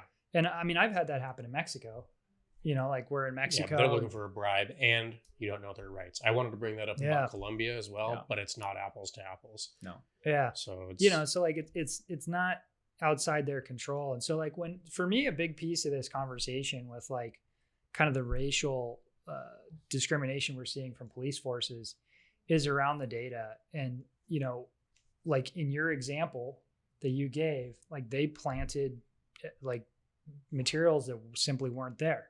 Mm-hmm. And they put that in a report and tried to pin you on it, right? Terrifying. In the old guy at the protest who cracked his head, the initial police report was completely different than what actually happened. And so when we're pulling these data points on how African Americans are treated in police interactions, we can't rely on that data. Like, where is that data coming from? Yeah. And how is it being cross-checked or how is it being analyzed? And even in that data, they can't hide from the fact that there's clearly some racial prejudice happening that's discriminatory towards African Americans. So like, if you were to be able to untangle that data and actually get something accurate, it could be horrible what we actually find, And like, I think as a white person in a decent situation, like I almost don't want to know. Like, I mean, I want to know because I want to solve it. I want to help solve it or help get rid of it. But at the same time, I'm also like, it hurts me to think that there's people who are living in such an unequal playing field. And I really think that's what like America should be all about, is trying to create an equal playing field. Mm. And, and so when I see something like that, like things should be fair, things should be equal as much as we can. I don't think that we're going to achieve that without having a better educational system. And I don't think that generations are ever going to get that. I think it's going to be the younger generations and this new education system that I would say that we need. Yeah. Obviously we're very lacking, very much so lacking. But I would say that for anybody who's come through the educational system, public education system, private education system, who is I'm going to go even as far as saying a young adult or a young teenager, even a junior high schooler right now, they're not going to have those social justices because they are at a disadvantage with their generation and the gaps that are there. I mean, you can't take a $35,000 a year salary from a teacher and expect communication to be wonderful across the board, across the states. Well, and like what you were saying about like, you felt like there were people out to get you, right? Like that was coming from the context of, you're getting harassed by cops on a regular basis for basically no reason. I think if you're pulled over and questioned. Yeah. And I think regularly. if you're growing up where you're economically just getting by, the decisions you're going to make in your life are going to come from a different place. Mm-hmm. But that wasn't you though, was it? What? You weren't economically just trying to get by. Hell no. I was super lucky. You were a very privileged kid. Yeah. Yeah. In context to where my mom grew up. Yeah. Absolutely. Yeah. So where most Dominicans get to grow up. Absolutely. I don't think that, I think that money can be a contributing factor. Very much so. Mm-hmm. The shithole neighborhoods of Detroit, Chicago, wherever you have that are just poor and it's perpetual poverty. Absolutely. There's going to be some struggles. And then I think that money coming into that isn't necessarily going to fix that. No. Yeah, I'm not saying pure money, but like you're talking about the conditions that are surrounding people who are destitute. Well, I'm talking about the decisions people make when they're stressed versus when they're feeling safe and comfortable. And like for instance, like if I had tons of family money, right, then I would kind of feel all right. Like, okay, I can go, I can take maybe a bigger risk and, buy a property to like rent it out. Like that's like a viable thing, or maybe even like, I'll go get my doctorate and I can somehow afford to go to school for like 8 years to like pull that off and know that like, hey, if it doesn't work out, like there's some money back here where, I can fall back on things. I think when there's like no safety net or no fallback, I think the decisions you make in your life may not be as long-term in your thought process. And so, people can turn bad directions more easily. I think if you're economically stressed, you can, turn to what's around you, which maybe it's dealing drugs, maybe it's trying to steal cars or whatever it is. But your whole petty, or just petty stuff. Yeah, like your whole life is going to kind of be a bit more stressed. And like I think what I'd love to see is if we could somehow get some data we could rely on, then actually parse that out and be like, well, how does it land economically? Mm-hmm. Because like I'd be really curious to see if it's actually, and this may be way off the mark, right? It might not be, probably isn't. It's probably just purely racial. But I wonder if a lot of it's economic too. Like if you were to just isolate for economics solely, like how much income do the people have? What's their family's net worth or whatever? Are you going to find crime rates? Are you going to find like probably imprisonment?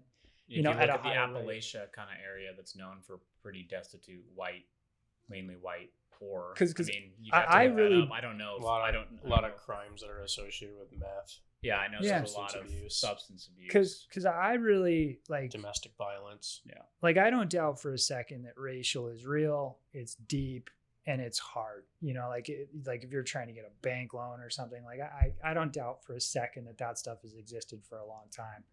But I also think that there's kind of this also a disparity on income where you start to see a lot more run-ins with police officers and stuff like that. I wonder how much race really factors into that as much as income does. Well, it depends on how much area is policed, but yeah. I mean, I know I'm kind of taking a tangent here, but it's just an interesting thought. Yeah, I don't know what. I mean, Scott, what do you think on the whole like escalating the situation and how people can de-escalate police interactions, and then how do you I don't think that. And what education do you think people should get? I think that one, escalation is something that is prevalent in Western culture.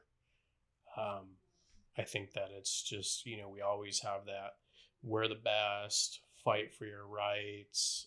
We want independence from our motherland, our mother country, UK. Mm-hmm. I mean, even the Western superiority of just going out and conquering. I think that it just runs within our bloodlines that we want to exert dominance. We want our opinions spoken. Mm-hmm. But I think that it takes somebody who's well-rounded or somebody who's got some idea of better communications and resolve that's going to de-escalate a situation. I reflect upon myself, and oftentimes I let my emotions get the better of me. I mean, I've been in more bar fights than I can count.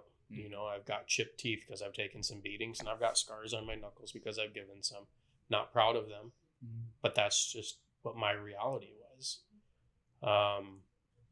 I won't give an excuse for it and say that it's part of my background, because it certainly isn't. I don't come from a violent household.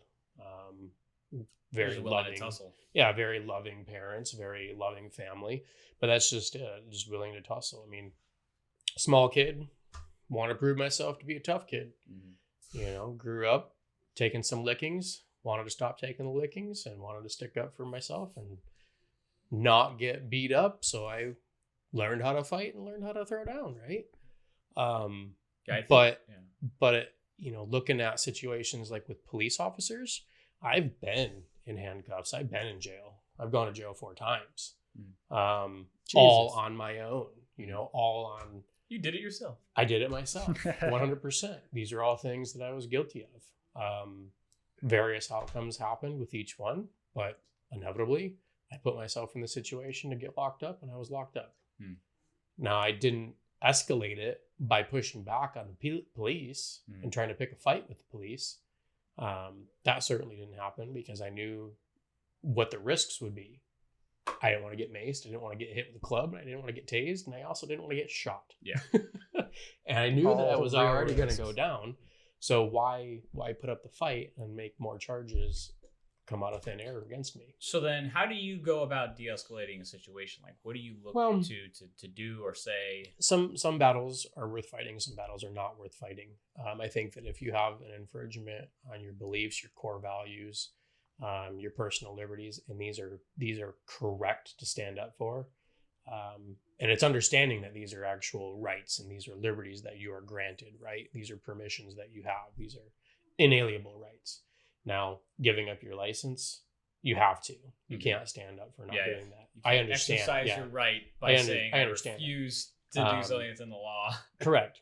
But I mean, if I had a guy who broke into my house, who, just let's say a homeless person, similar to what one of our friends did in OB. Yeah. Somebody walked into their house to use their restroom, didn't really pose a threat, but if I was in that situation, I wouldn't have escorted that individual out. I would have beat the fuck out of that person and drugged that person out.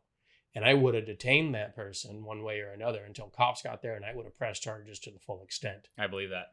So that's a hell of an escalation. Escorted with a shotgun. Yeah. So our friend escorted this woman that was a homeless woman out taking a of shit her house. In her toilet. Yeah, taking a shoot. So I don't want to go into the story too much, but she found this person in the house and she escorted her out with a shotgun. So good for her for doing so without shooting the homeless person. I'm such a Canadian. I'd make him a cup of tea and then get him out of my house. But my point is there's things that you need to fight for. There's things that you don't need to fight for. I wouldn't at the crag today, if I was in your situation, I wouldn't have hollered at the dude and be like, "Oh, he's taking his shirt off." I wouldn't have escalated. Right. I wouldn't have heckled him. Yeah. Because that's what you did. You heckled him. I did. But I definitely would have been like, "Don't fucking touch my gear, dude. There's somebody climbing on this." Yeah. Like I would have shot it down right then and there. Mm-hmm. And if he wanted to step, then I would have stepped with him. So that's a difference between that type of escalation. Yeah. So he also had the opportunity to de-escalate, but he chose to escalate it even further. He did, but I've asked this many times before fights have broken out, and probably to diffuse enough fights as well. Like, do you really want to get your ass beat, or do you really want to fight and have cops called? Like, do you really want that to happen? Like somebody spills beer on me or something, or I spill a beer on them on accident, and they get pissed off. Do you really want to catch an ass whooping because you got a little bit of beer on you? Do you really want us both to get fucking charged with a fucking violent outbreak or a fight, public disorderly conduct or whatever? Like, is it really worth any of that? Sometimes people will say no. Sometimes people will say, yeah, fuck you. Yeah, the thing, I think it's similar to like pulling a gun out. Is like once you use those words, you have to. Yeah, you have to. That's why I will do what I can to not have to say shit, man. And I don't think I would say anything. I think I would just act. So here's the thing. I think that's just something that. Here's the thing. It's not so much with words as much as it is with body language. And I think body language says so much more. So this situation I mentioned on a different episode where Evan and I got into it with a guy who threw a beer can in a bush, in my bush, right? I'm like, dude, why did you do that? Pick that up. That's not cool. And he started saying some shit like, go back to fucking Arizona, stupid things like unsubstantiated calls for ignorance. Yeah. Like, go back to India. Go back to India. Go back to Arizona. Like, I'm not from Arizona, fool. What the fuck? Yeah. Like, I don't even know how you came up with that. Yeah. Like, it doesn't even make sense how you came up with that. Yeah. I don't even look like I'm from Arizona. I'm not wearing a Monster t-shirt. I'm not drinking Red Bull. Yeah. You're in that truck. I'm in the truck. But so it blew my mind though. Go back to Ramona. That this guy wanted to get agitated about me calling him out on throwing trash in our bush. Yeah. And he didn't show the body language, but he had the words, right? He didn't show the body language that he was actually going to posture and try to get into a fight. And like, I got close to him. Like, pick up your fucking can, dude. It's not that big of a deal. There's a trash can right over there. Yeah. And I'm moving forward to him. I'm literally walking closer to him. And Evan standing by his Jeep, like, I know it's not going to go far. Yeah. So Evan is what, 6'3", 6'1", fucking 5% body fat. Yeah. 215 pound, like Captain America. Yeah, Captain America looking dude. Anyway, the guy that threw the can in the bush was walking backwards. He was throwing his arms out, flailing around, not making eye contact, not moving forward with confidence in his body movements. Whereas I'm stern. Yeah. Eyes are locked onto him, and I'm pushing him basically like as I'm walking forward. Scotty's looking at me in the eyes, and it's scary. But that's for attraction. There's a very, very blurry line between the two things. We're into some weird stuff, Sanan. So to de-escalate, though, I think, one, you need to listen, not raise your voice. That's a big one. Listen, not raise your voice and then like exert your position. Listen first. Two, when you have more of, I think, a neutral face, neutral, characteristics in your facial expressions, that's a big thing. If you're looking like you're getting pissed and you want to say something, like you see that heat coming out of somebody, they're going to get the same way. And it's just going to be a posturing in that manner. Show that you are willing to listen. And how to do that is to shut the fuck up. Mm-hmm. And, I think having some reality check on your own ego for it. So I've probably overdone those skills because I don't want to fight. I'm not a fighter. I do not. I'm physically capable. I don't want to fight. Is he physically capable? Dude, I think I've known Sanan for maybe 3 years now. His arms have ballooned up. Yeah. I mean, he's pretty got some anacondas over there. Looking pretty swole over there. I don't think so. Still, he's eating his eggs. 14 inches. Put him in a wrestling leotard, you look like Lex Luger. Looking cut. No, I think that I'm not a fighter. I've invested into those techniques that you're saying, is listening to what people say, and really the big one is making sure that you're both talking about a reality you both can agree on. There's I took a class once. There was a conflict resolution class, and the one technique that stuck with me just through and through. I like you. Well, not the I like you. So this is the educational part. This is the other part of the question that you asked. Yeah. What kind of education do you see to help be able to diffuse situations? Yeah, that is part of it. Yeah, so like this technique it's like really common. It's called mirroring, and it's basically like the first part is what you said. It's listening, right? Mm-hmm. And we're pissed off. We're in an altercation. I basically listen. I ask like, well, what's going on? Like, what's happening, right? You tell me something. Then to make sure that you know that I heard what you said, I take what you said, I put it in my own words, and I say it back to you. You reiterate it. Yeah, and I just say, paraphrasing. Hey. Yeah, and I just say, hey, just to make sure I'm understanding, what you're saying is this, right? And then I say it back to you. So now you know that not only did I hear you, but I'm proving that like I'm understanding what it is you're saying and you're being heard. And that one little thing right there will de-escalate like 90% of situations. It's crazy. Well, and it's not even just the de-escalation of the entire conflict. It's taking one step towards resolution. So I'm imagining you at the crag. So you should have come back and be like, so wait a minute. You think I should go back to India? Yeah. No, at that point, it's or already... Indiana. Yeah. What I'm hearing from you is you'd like me to see me leave to go to India. Yeah. Right? I think at that point it's already blown up past. I would love to take that exact situation and put those words in your mouth at that point and see where it went that'd from be there. so funny. I just want to make sure I'm understanding what you're saying. Yeah. You're saying you should say with an accent. Wait a minute. Just to be clear, you think I should go back to India? But I am Dominican. But I am not Indian. Yeah, like it's really weird how this is just a common misunderstanding. Isn't this funny? I think that the guy clearly didn't want to de-escalate the situation. I think he was looking for something. And I think he was doing things to be overtly disrespectful, like messing with the anchors while someone else. I mean, that's a real big no-no. That's like you're messing with somebody's life. You're messing with someone's life, and we don't know what you're doing up there. Yeah, you're messing with somebody's life. We didn't know you were up there, and we didn't know you were intending to do anything with the things that we have. Yeah, it was really not cool. Yeah, it sounds like a weird situation. And I think right or wrong, I think I intentionally did something to address it. I could have just addressed the anchors, but there's something about the guy that was just like, there's something not cool here. Admittingly, sometimes it's fun to pick a little bit. That's why I was laughing. That's why I was laughing, and I grabbed my nipples, and then I even went ooh, and I could tell he didn't like it. Oh yeah. I thought he was gonna laugh, but no. He didn't. I do want to go back to something though. You said good morning to them, and they didn't respond. Just whatever. And I gotta Some say, people- you know, some people. sometimes people don't hear that.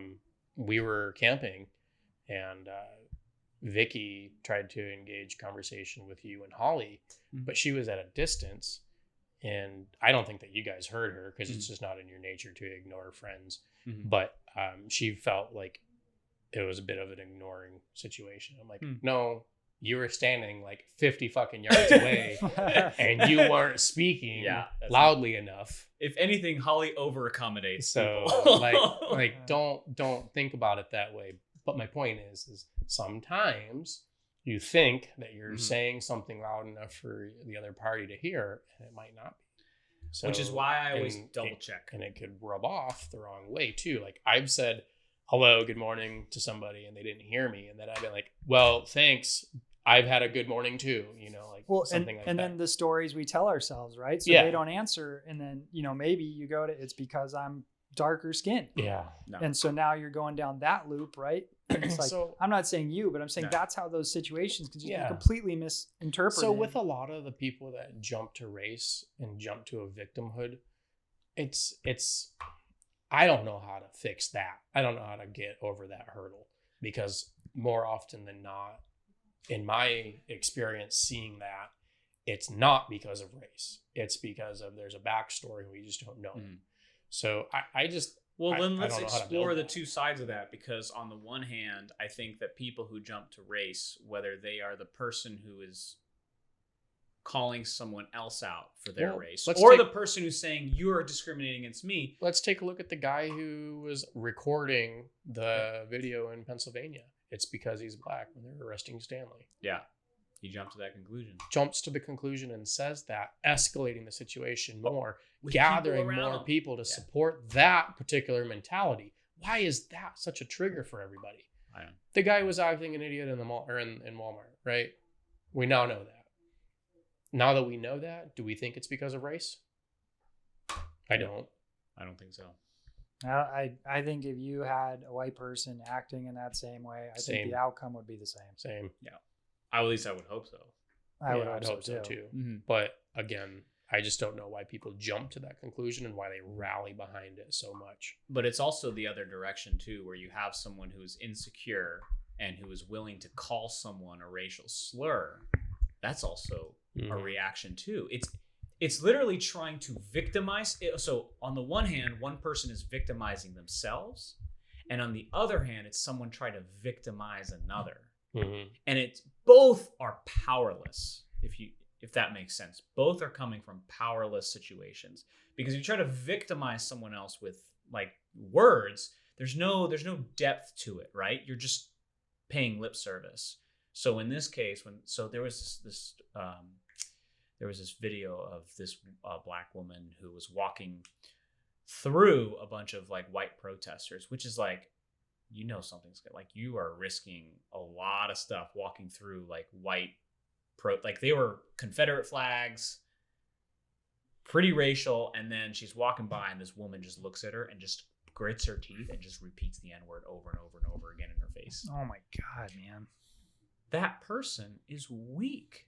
They are trying to victimize you because they can't do anything else. And they're not fighting you. They're not punching you. They're not submitting you. They're not trying to kill you. Probably because they know it's against the law. The strength of that woman to do that is so awesome. What? To walk through that crowd? I think is kind of stupid.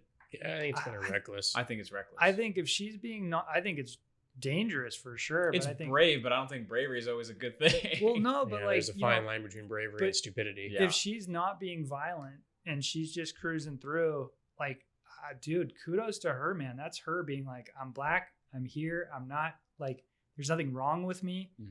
All your perceptions of who I am and what I'm about are wrong. And I'm just going to show you that I'm not intimidated by you. And I'm going to prove that to you by walking non-violently right through the middle of this. So that's badass, Yeah, man. that's fair. I think, But I mean, if you do that though, be ready that God knows what's going to happen to you. yes. Yeah. But that's where she was at, right? She's like, me making this statement is worth it right It's strong. now Yeah. to prove that, like, no, I don't fear you guys, even though you're so full of hate. Yeah. You're It's right. cool. I think that is a bold statement. There's more to that video that if I think she had been as brave as she wanted to be, and this is more advice rather than criticism, is if someone reacts to you that way, that you have to take a higher ground and demonstrate that you're not being victimized by the words. And what that means is that you do not engage in a way where you're reacting to the words that are being said in a way that says, I'm hurt by what you're saying. Mhm. I'm offended by what you're saying. You cannot get offended by what people are saying. You are giving in to their victimization of you. They're trying to victimize you. They're trying to make you the victim because the victim is the person who has no power. They're trying to generate power over you by doing this because they have none. And this is the way easily. It's vapid. It's superficial. I've thought about this so much because why would it trigger me back in the day when people would use racial? Dude, I got called a sand nigger. I got called just walking down the street. People would jump out of their car and just scream stuff at me. As a kid, I was like 12. People would just do this stuff to me. Towelhead, terrorist, all these things. And they're trying to victimize you. And I had to learn that you have to just treat them like they have no power. I mean, people who do that to a child need to be fucking beat down. Like, I don't care what they think they're doing. They're not doing something right in any line, in any place in the world. It was pretty messed up. After 9/11, I agree with the concern, but not the beating. They were like high school kids most of the time. I remember one time I was walking up the street and my school counselor, I'd been having problems at school, and he's just like, dude, I don't understand why you're having such issues at the school. And I don't want to talk about it. I'm pissed off at the school. I'm just not vibing with things. And I was walking outside in front of his house. He was like a neighbor of mine. I'm like walking in my neighborhood, walking up the hill, and that's when a group of people like looked out the window, made faces at me, called me a nigger, and he saw that happen. How do you even say that word? I can't even say it. It just happened to me. I mean, Yeah, I know. it just happened. And the counselor said at that moment, he was like, holy shit, that just opened up my eyes. Like, that's just something you experience. Yeah, it's very You know? different when you experience something firsthand versus when you hear about it. Especially as a child, you don't know how to make. Even if Yeah, you get a makes sense of that. firsthand recollection of something from someone, it makes it more impactful than if you just Yeah. kind of see it on the news or something. I mean, I've never had any of those extremes, and I can only imagine the insecurities and the shame or the unwarranted shame that somebody would feel with that. So, like, it's horrible. It's horrible. One time I'm walking down Salt Lake City trolley. This guy stops me and goes, hey, where are you from? And I was just not thinking about it. Normally, I would just give a snarky response like New Jersey, right? Because that's where I was born, but I grew up in Utah. And I just wasn't thinking about it. I was just like on my way. I was just like, I'm Turkish. And he's like, oh, so you're one of our allies. And I was like, shit, what if I had said like Pakistan or Iraq? And he was wearing a America hat, I think it was like some sort of like NRA like American hat. And just the look of the guy, he was like really interested in where I was from. I mean, Good, you're one of us. Yeah. Something that hasn't come up in the news a whole bunch is with COVID, there was a lot of like racism against Chinese Americans and stuff like that. Like, and so it's similar. Like if we're at war with, a country in the Middle East, as Americans, we may not be great at knowing the difference between the countries over there, but like people are going to be weird about it. Like it's part of the nature of being at war with another country, Like I'm not saying it's acceptable. No, I agree. It's not acceptable at all. I mean, that's the beauty of America, right? We're a melting pot full of all different types of people. Yeah, but the thing is if you're walking down the streets of America, you should have the right to be able to do so if you're here. I mean, Right. Jesus fucking Christ. Yeah, but Unbothered. Yeah. walking down the streets of America, you should be considered safe. At 12 years old. Safe. Yeah, 12 years old. Safe individual. Yeah, 100%. You know? But when you've got an administration that's planting the seed of like insurgents are everywhere. And, Yeah. we don't know where terrorism is going to pop up. It could Pretty be in your dangerous. church or Yeah, whatever. do you Like remember the those earlier ideas days are of seeding. after 9/11. Like you're my age. Yeah. You know, like we're a little bit older than you. We understand. I guess we've seen a little bit more through adult lenses. I guess, but You could call me an adult, I guess. well, yeah, Just fucking around. Somewhat functioning. you know, it's crazy though, because what people are missing, and this is me coming back home from being in the Middle East and having friends that are Middle Eastern. People will come back home and they'll be granted asylum because they've helped out fight the terrorists in Iraq or the people in Afghanistan, ISIS, or Al Qaeda, whomever. You know, you'll have these families that are awarded asylum because their father died translating, and they don't understand that those individuals can have more of a respect and more of a loyalty that they want to show to our American democracy than fucking people here in America even understand. Yeah. I mean, coming into our next episode, we have such a small voter turnout where there's countries around the world who wish that they could vote and who wish that they could take in a participation to actually vote in a leader because they have a shit tyrant leader right now, and who used to look at us as Americans and say, wow, that's a place that's where opportunity exists. That's where freedoms exist. And right now, I don't see a lot of our American brethren really holding up those values. I don't. I think that's one of the challenges of having such a diverse culture and such a diverse country is that you have these different types of value systems that seem to come at odds unnecessarily. And I think that we're seeing that with the police right now and the Black community at the height of being able to visibly see it. Like before you couldn't see it. Like what was it 96 when Rodney King. Yeah, when Rodney King got beat. Like that was like one of those really big, like, oh man, we caught this on camera. This dude was getting beat the fuck up. Have you guys seen that video? Yeah. They shoved a broomstick or something up his ass too while they were beating him up. It's fucked up. Are you serious? Jeez, man. They violated just him. Horrible. So now we're seeing it. Disgusting. We're seeing more of this happening. And I think that we're losing touch with we're losing opportunities to bridge cultural values and communicate in a way that people can understand. So what are some of the solutions? What do we do? How do we move forward from this to be a healthier nation? I think in one way is we need more struggle. I think people need to seek out more struggle and to do that struggle with other people. Give an example. An example would be doing hard labor with other people. Like a good old fashioned barn raising. Yeah. Like go build a barn. It's a good equalizer, right? Hard work. Interesting. I think travel. Military, I think, yeah. Although you do get echo chambers in the military. Sure. But you do get exposed to more. I think that some of these countries that do the gap year between high school and university and college, I think that's a good start. Yeah. We really aren't well developed until we're in our mid-20s. And I think that extending the time between we're actually adults and allowed to be given some time to learn about each other is really important. I think that there's something with, just seeking new cultures, going out and exploring, going out and being a part. You recognize that people just want to be people. People are typically welcoming. People are typically, embracing. People want to show you their culture. I traveled extensively through South and Central America and quite a bit in Europe. And so many times I would find families and make friends that are just like, come home, let me cook you a dinner. Let me show you what it's like. Let me take you to this place I think is beautiful.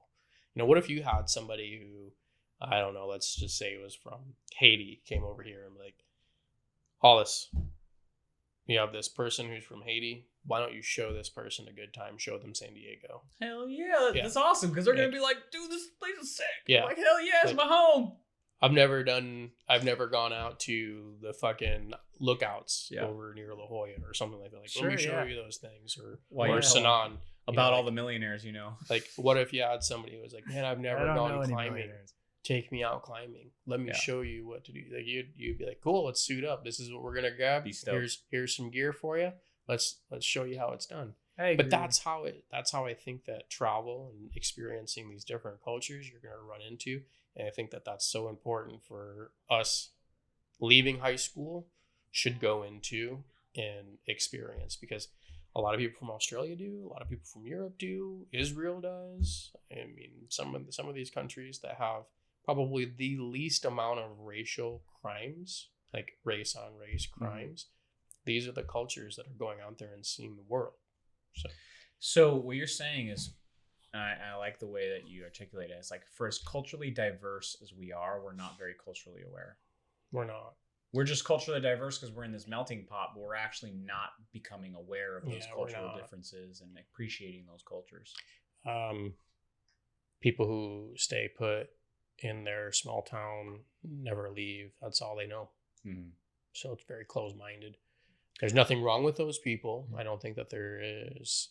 I think that they can be great people, good people, but I think that they're missing out on an opportunity to learn about another group of people. I think further to that is that they're risking the chance that they could be trapped in their own ideology without actually questioning anything that they're doing, which it could be a safe bubble to be in, but it could also be a very big risk if you get exposed to the outside world, right? It's like your immune system, right? Like, you go out, if you grow up in United States and you go to Africa, you gotta take a bunch of shots. Like, I'm going to Chad. It's like, you're gonna take these shots because you're not prepared for the environment that's out there. Oh God, the inoculations and vaccines that I've had to have. Right? You go into to Nigeria, you better be taking all these other things because you're not culturally, like, your body's not culturally prepared. I've seriously compromised my digestive system by not doing some of those steps. Man, like permanently, right?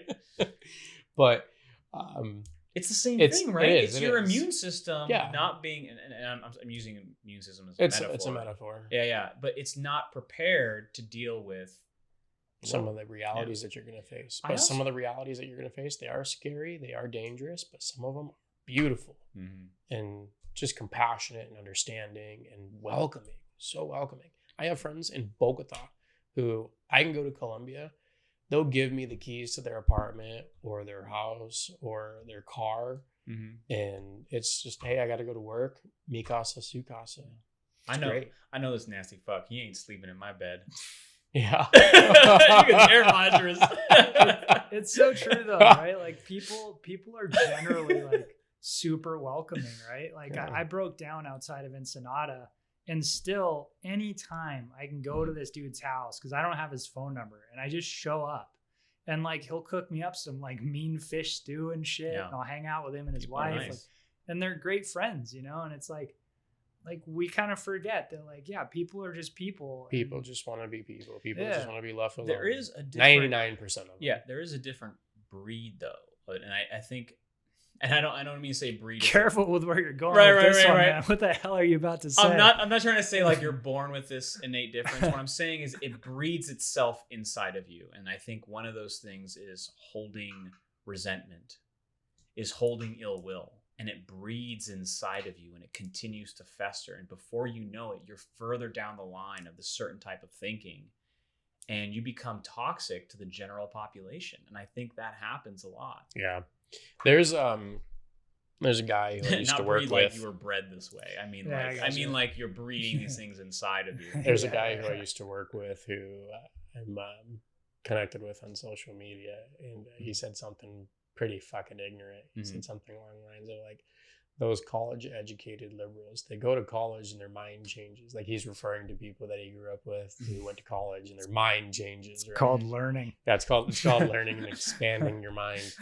And I can't Changing your mind's the worst thing. Becoming more educated on something. I'm as smart as I was the day I came out of my mom's vagina. I haven't changed my mind at all ever since. But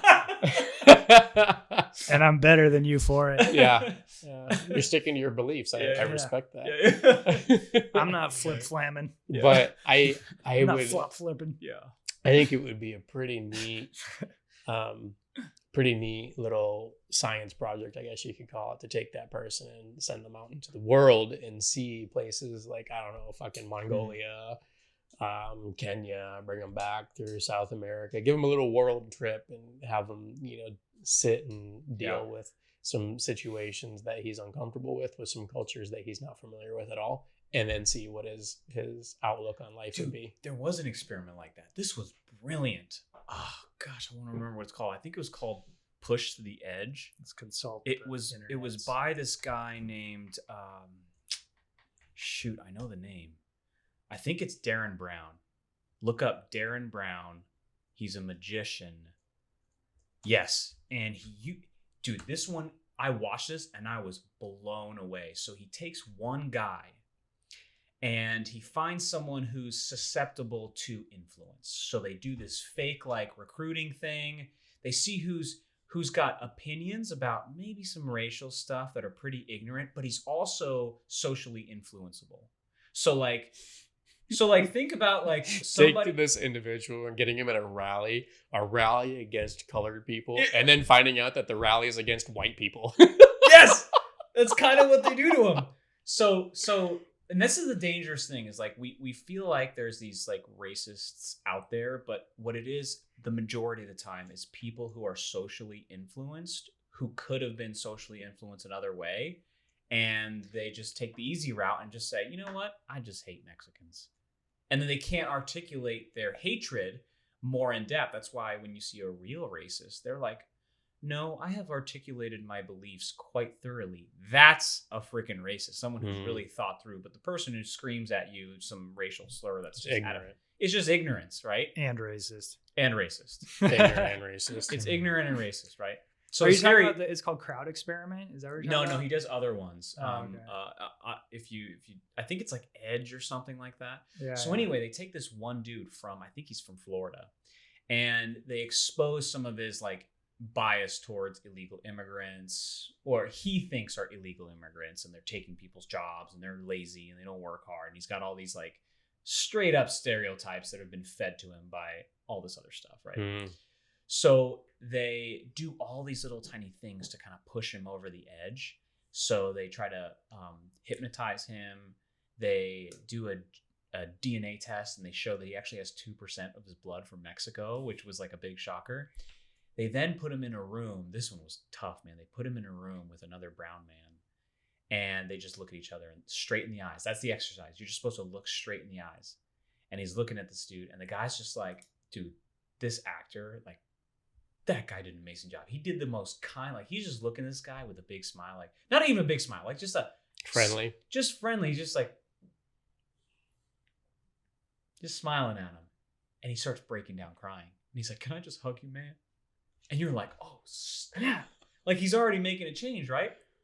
So the big experiment is at the end, and I'm going to just spoil it for you guys, because you kind of know where it's going. Spoiler, everybody. So what's the show called? Well, there's Push to the Edge is one of the shows. Okay, so it's Push to the Edge. Yeah. So for someone who's listening right now, you can turn it off and then come back in a few minutes.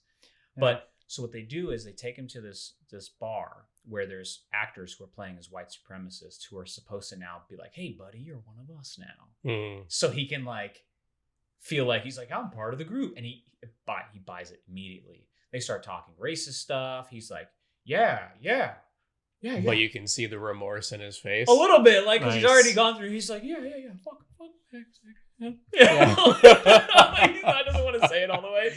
But so he's like getting involved with these guys, and they're like, they give him a jacket to like commemorate him. Yeah, to make him feel good. Welcome to the swastika team. Two Hispanic looking guys come into the bar, and these guys are like, hey, they're all actors. And they're like, hey, what are you doing here? And so they run him out. And then they kidnap one of the guys or two of the guys. And then they're like, get in the car. You're not supposed to be out here. And they're like, come on, Brian. I can't remember his name. But they pull Brian with him. And Brian's like, oh, shit. You know? And so they take him out to the desert and they pull a gun on him. And they're like, Brian, which one of these should we kill? And Brian is now put in the position. And he's just like, hey, T-Dog. No, T-Dog, don't do it this way, T-Dog. Like, he's already like calling them by their nicknames and stuff. I'm like beyond stunned, dude. I was just like, oh my God. Yeah. So crazy. Dude, this is I can't believe this isn't more like popular, because this was just mind blowing what this guy did. So he ends up being like, I'm going to kill him. You're not tough enough. And the dude gets in front of the bullet. Oh, wow. Whoa! Wow. He gets in front of the bullet, and it's fake. Yeah. And he just cries hysterically once he learns everything. He gives the guy a hug that was about to get shot. Holy crap. Like, he went from this place of ignorance, racism to, I'm going to protect this person's life who I don't even know. Good. In contrast to the social pressure I was facing of these people who were telling me, you're one of us, white power kind of thing. So I'm sure you guys have seen some of these street smart skits where it's like, who was it? I know it was somebody from like comedy or HBO or something like that who they go to a Trump rally and they're doing like the street smart stuff. And they're trying to get those. So I looked this up on YouTube though, and I actually want to read the first comment under this thing. So like, it's you're kind of pushing someone. So this was another different thing he did where he convinced somebody to kill someone else. Okay, wrong show. He does a bunch of these shows. Yeah. Push the Edge was a different one. Yeah, so he convinced somebody to kill someone else.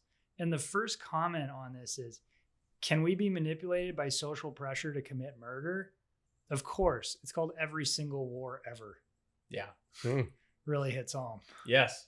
No, people like to think that they have this agency, and this is a big Republican point when they're talking about people on welfare and people who can't get out of crimes and gangs. It's a real big talking point, and it's, people like to say it's white dog whistling white racist, but I just think it's a value that they try to, unify other Republicans on, is that you need agency.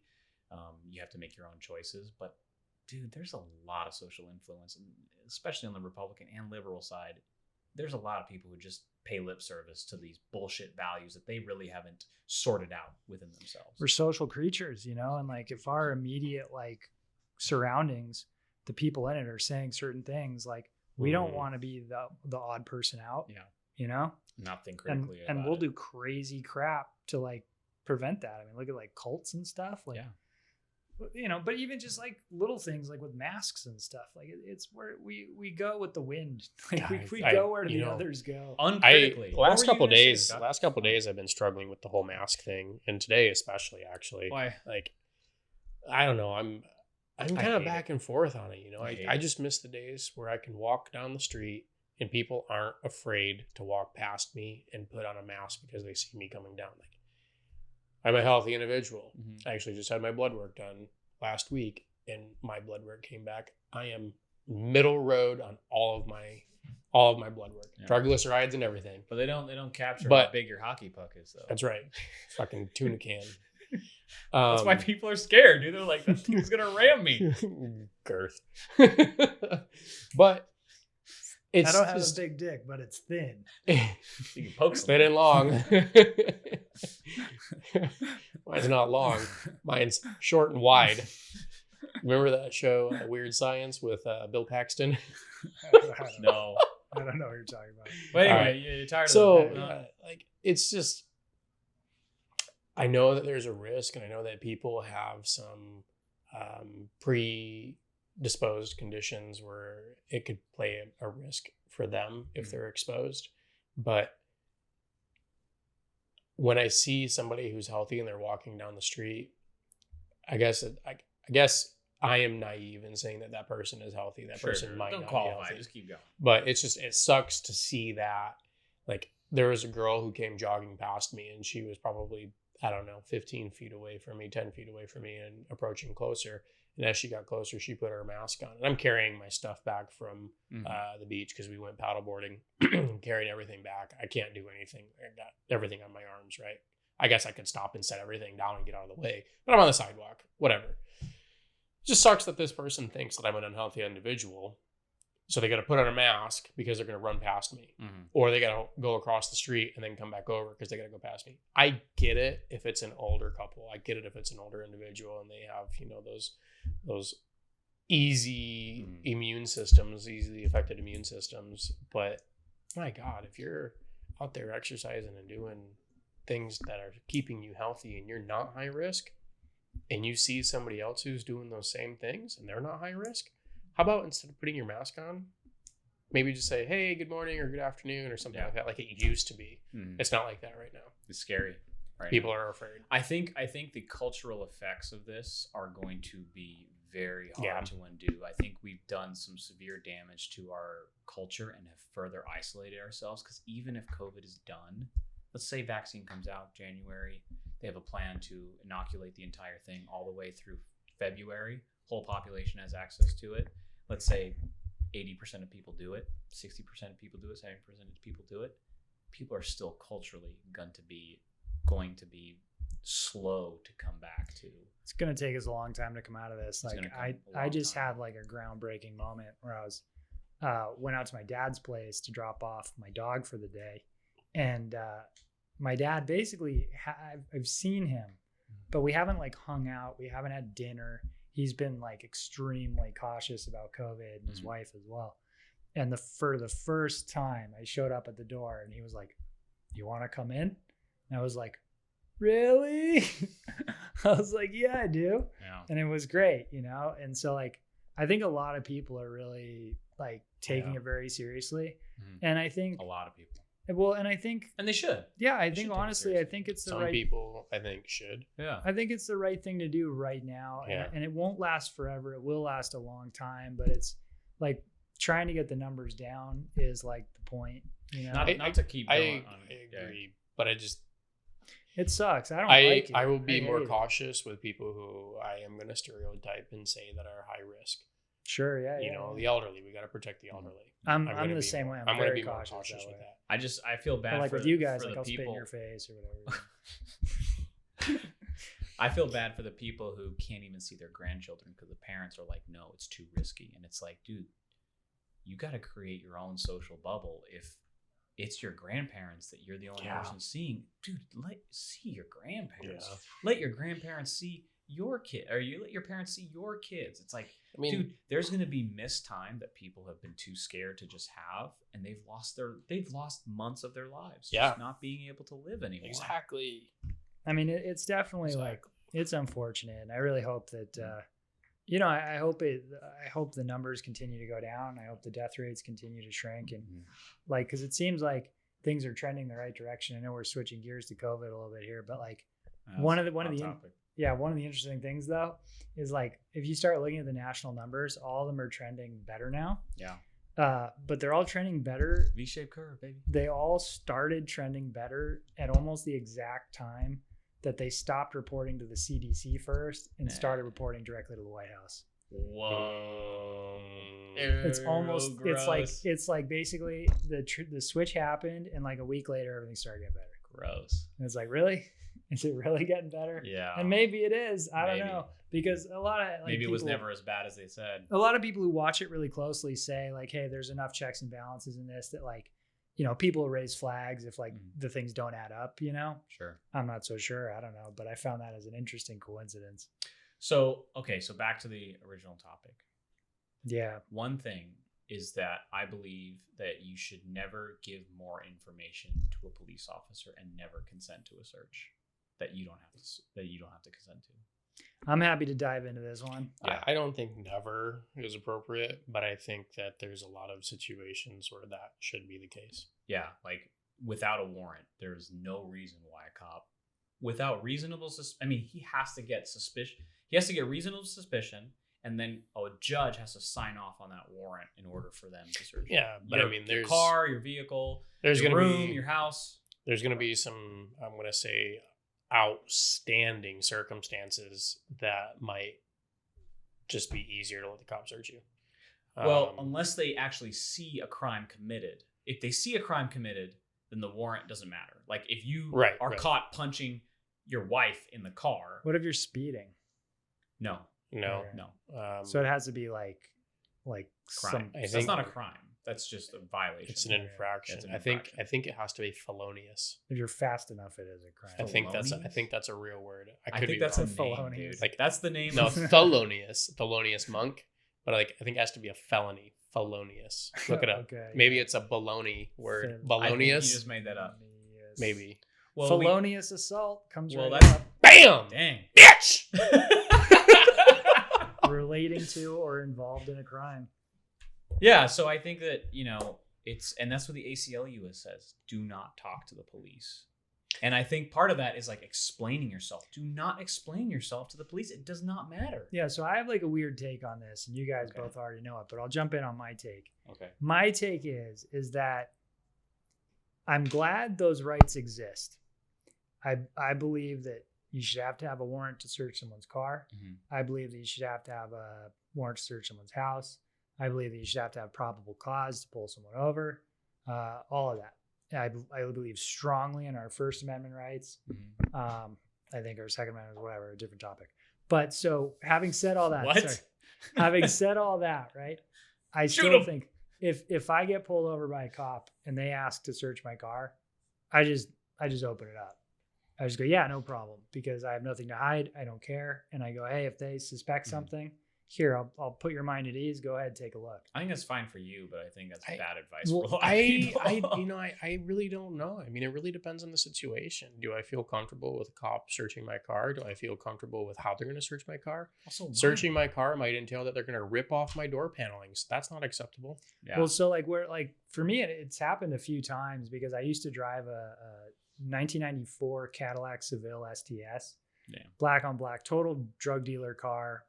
My favorite car I've ever owned, just incredible. But I I got, gotta admit, I would love to have a convertible Oh. version. dude, it was so sick. But I got pulled over constantly. I got pulled over all the time. All the border checks, they always flagged me over and searched my trunk. Yeah. I've never Happened all the been time. Pulled over for that. Yeah. So a couple times I got pulled over and they were like, hey, you mind if we look in the trunk? And I was just like, sure. And I would just stay in my seat. I'd pop the trunk. They'd poke their head back there and be like, why do you own a drug dealer's car? And I'd be like, it's cool. Why do you listen to Biggie Smalls, officer? Yeah. Yeah. I'm like, isn't it obvious? The North Star engine, this thing's badass. But do anyways, you think that's yeah. the position other people should take too? Well, so I honestly believe that like your job as a citizen should be to make the police officer's job easier. If you have nothing to hide, if you haven't done anything wrong, comply with them, do everything you can to like cooperate because that you have nothing to hide. And so like this idea that like you're protecting your rights or everyone's rights by like drawing this firm line of like, no, you can't look at my car because you don't have that right. To me, it's kind of like, I think it's important that right exists, but I feel like it's misplaced. Now, What do you mean misplaced? Well, I feel like, if you really don't have anything to hide, I think you should like cooperate as much as possible. And I would just open my car up. I think that there's some people who would fear that though because of past experiences. Yeah. But also, Yeah. one situation comes to my mind. We had Border Patrol come to our solar farm that we built down in Calexico, and they talked about how some of the importing of drugs would happen. Some of it was by choice, obviously, these mules that would come over with things. Some of it was under tunnels. But sometimes they would take vehicles and they would plant drugs in vehicles Mhm. and send it over the border without the person who's driving know. So could you imagine, like, you're going down to, let's just say you're going to go down to, Tecate, close to the border. You're going to go have some tacos over in Tecate, go four-wheel and go off-road, and you park your truck and you're gone for an hour because you're eating at some restaurants and drinking some beers or whatever. And you're like, sure. And then you come back over and you have to go through that border checkpoint over by Sunshine Highway. And you say, yeah, go ahead, search. And then they pull open that panel. And bam, there's some coke in there. Well, I think you give up your right to refuse a search in the border. As you're coming into the- But coming over the border is not the same as being on the 8 coming back. Like, So going that through a checkpoint over checkpoint. there. Yeah, I get what you're saying, though. But I'm curious to know, do you give up your right coming through that border? Can they pull you over and check your vehicle there? That might be a Homeland Security thing. Yeah, Maybe if you you're can do coming in to you- or out of a country, that. they Not can just- cross the they can border. I'm search talking about it on the 8 and on the Sunshine Highway over that checkpoint. I don't know. So any like the yeah. checkpoints, like cruising up the 5 before you hit Oceanside, No. like around Oceanside. Nope. What if they pull you over there? they Is have- that Ocean or Homeland Security? I think they still need to get you your rights, I don't know. Homeland Security is a little bit different than regular police. but they would have to have a reasonable suspicion Yeah, that you're doing something illegal. it's true. Like they'd have Possibly. to have a I strong don't know. suspicion. They can't just be like, I think it's this guy. Maybe they had a tip from the border. Yeah. Hey, we got a vehicle that's coming in that's got a kilo of coke in it. Yeah, and like who's gonna validate that, right? So like you really have so little recourse because like they could just say, yeah, we had a tip and that's why we did it. Right. And therefore, all of this, whether you let them or don't let them, is now out the window. But as long as you say that, and let's say that tip turned out to be false, now your case can get thrown out. So apparently That's why it's so important. it's unconstitutional for U.S. border officials to subject visitors' devices to forensic searches without individualized suspicion of criminal wrongdoing. Never mind. Hey, I'm going to keep looking this up. Devices. That's like a phone. Yeah. That's like also if an officer wants to look at your phone, say no. Don't unlock it for them. That is something that I'll never let an officer do. Yeah. Yeah, I would like. There's no point. But Like that's I like would, I'm like, look, you're gonna have a like long conversation. Why I you need to do would this. allow certain instances. I would allow a police officer to search my vehicle. Another thing too. Actually, if they really wanted to see my phone, I'd be like really curious why. I'd be like, I don't know what you think you're gonna find here, but go ahead. We think that you called in the nuclear codes to attack. So that's what I think that there would be some inconsistency, Hollis, if you said no, they couldn't search my phone, because then what's the difference between your phone and a vehicle? Yeah, no, I really wouldn't care too much. Like, but just like with the vehicle, it's like obvious. It's like, all right, you're looking for drugs, you're looking for something. Yeah, I don't think there's some inconsistencies with that. With my phone, I'm like, what are they looking for? Yeah. But I'd that still should be your do it. question regardless with a car too. Well, It's I would like, just what are they assume looking it's for? drugs, Yeah, I mean, if they're looking at my vehicle, they're looking for an object, an animate object that's gonna be Yeah, a like criminal if they're conviction. if they're asking to get into my phone, like they're probably like in my mind, I'd be like, there's like some crazy like plot or scheme Yeah. that they're trying to like be a detective here. Like this is kind of fascinating. No, they're just curious what kind of porn you look at. Yeah, can you let me in on this shit? Yeah, Do you like bondage? they ask. I'm just gonna check, just to know. Yeah, I think this it's a tough question to ask. Is what is the right thing, and how do people start getting better at these cultural lines? Yeah. I think that's a tough thing. I think there's some answers like education. I think there's been an over prioritization of STEM. Not to say that STEM isn't important. I think it's extremely important for our industry, but then we're missing out on the communication, social development skills I think because we overemphasize this, and most of those kids aren't going to go into STEM fields anyway. So why are we so overemphasizing these? Like, people laugh about Americans' geography and how horrible it is. Dude, I took geography. I could have learned some more valuable social skills in that class, in my 3 geography classes that I took through high school. Maybe it was 2, right? Like, why do you need to learn the states? Why couldn't you just learn more of like some social skills or certain types of math? I'm kind of running out of steam here. Okay. I think we do some injustice to our educational system. Like, we don't give it what it needs to be strong, to have strong education. I mean, I'd love to do a whole podcast on our education system and how we could retool it and what we could do there. Cause like, it's like, I think it's crazy that there's certain classes aren't taught. Like, I agree with you completely. Yeah, different subject though. Yeah. And I think there's so much meat in that. Yeah. That we can dive in deep there for sure. Next time. How do we wrap this thing up? That's it. Well, we never mentioned once that this was Social Thorns, so Just Perfect. This is Has to Social be the Thorns. end. We don't know what episode number we're on, and we have one more before the season end. So And we ran out of footage. Quarter way through. yeah, we have for those of you who are watching and all you see is a black screen, yeah. the joke is not on you. We actually lost our camera. That's in You- our support of Black know. Lives Matter. Oh, I would edit that out What? Everyone was doing it. because it's ridiculous. Did you see all the Instagram posts? Everyone had a blacked out screen. And it's a little. I don't think it's genuine because I think do something. I don't think it's Do genuine something. either.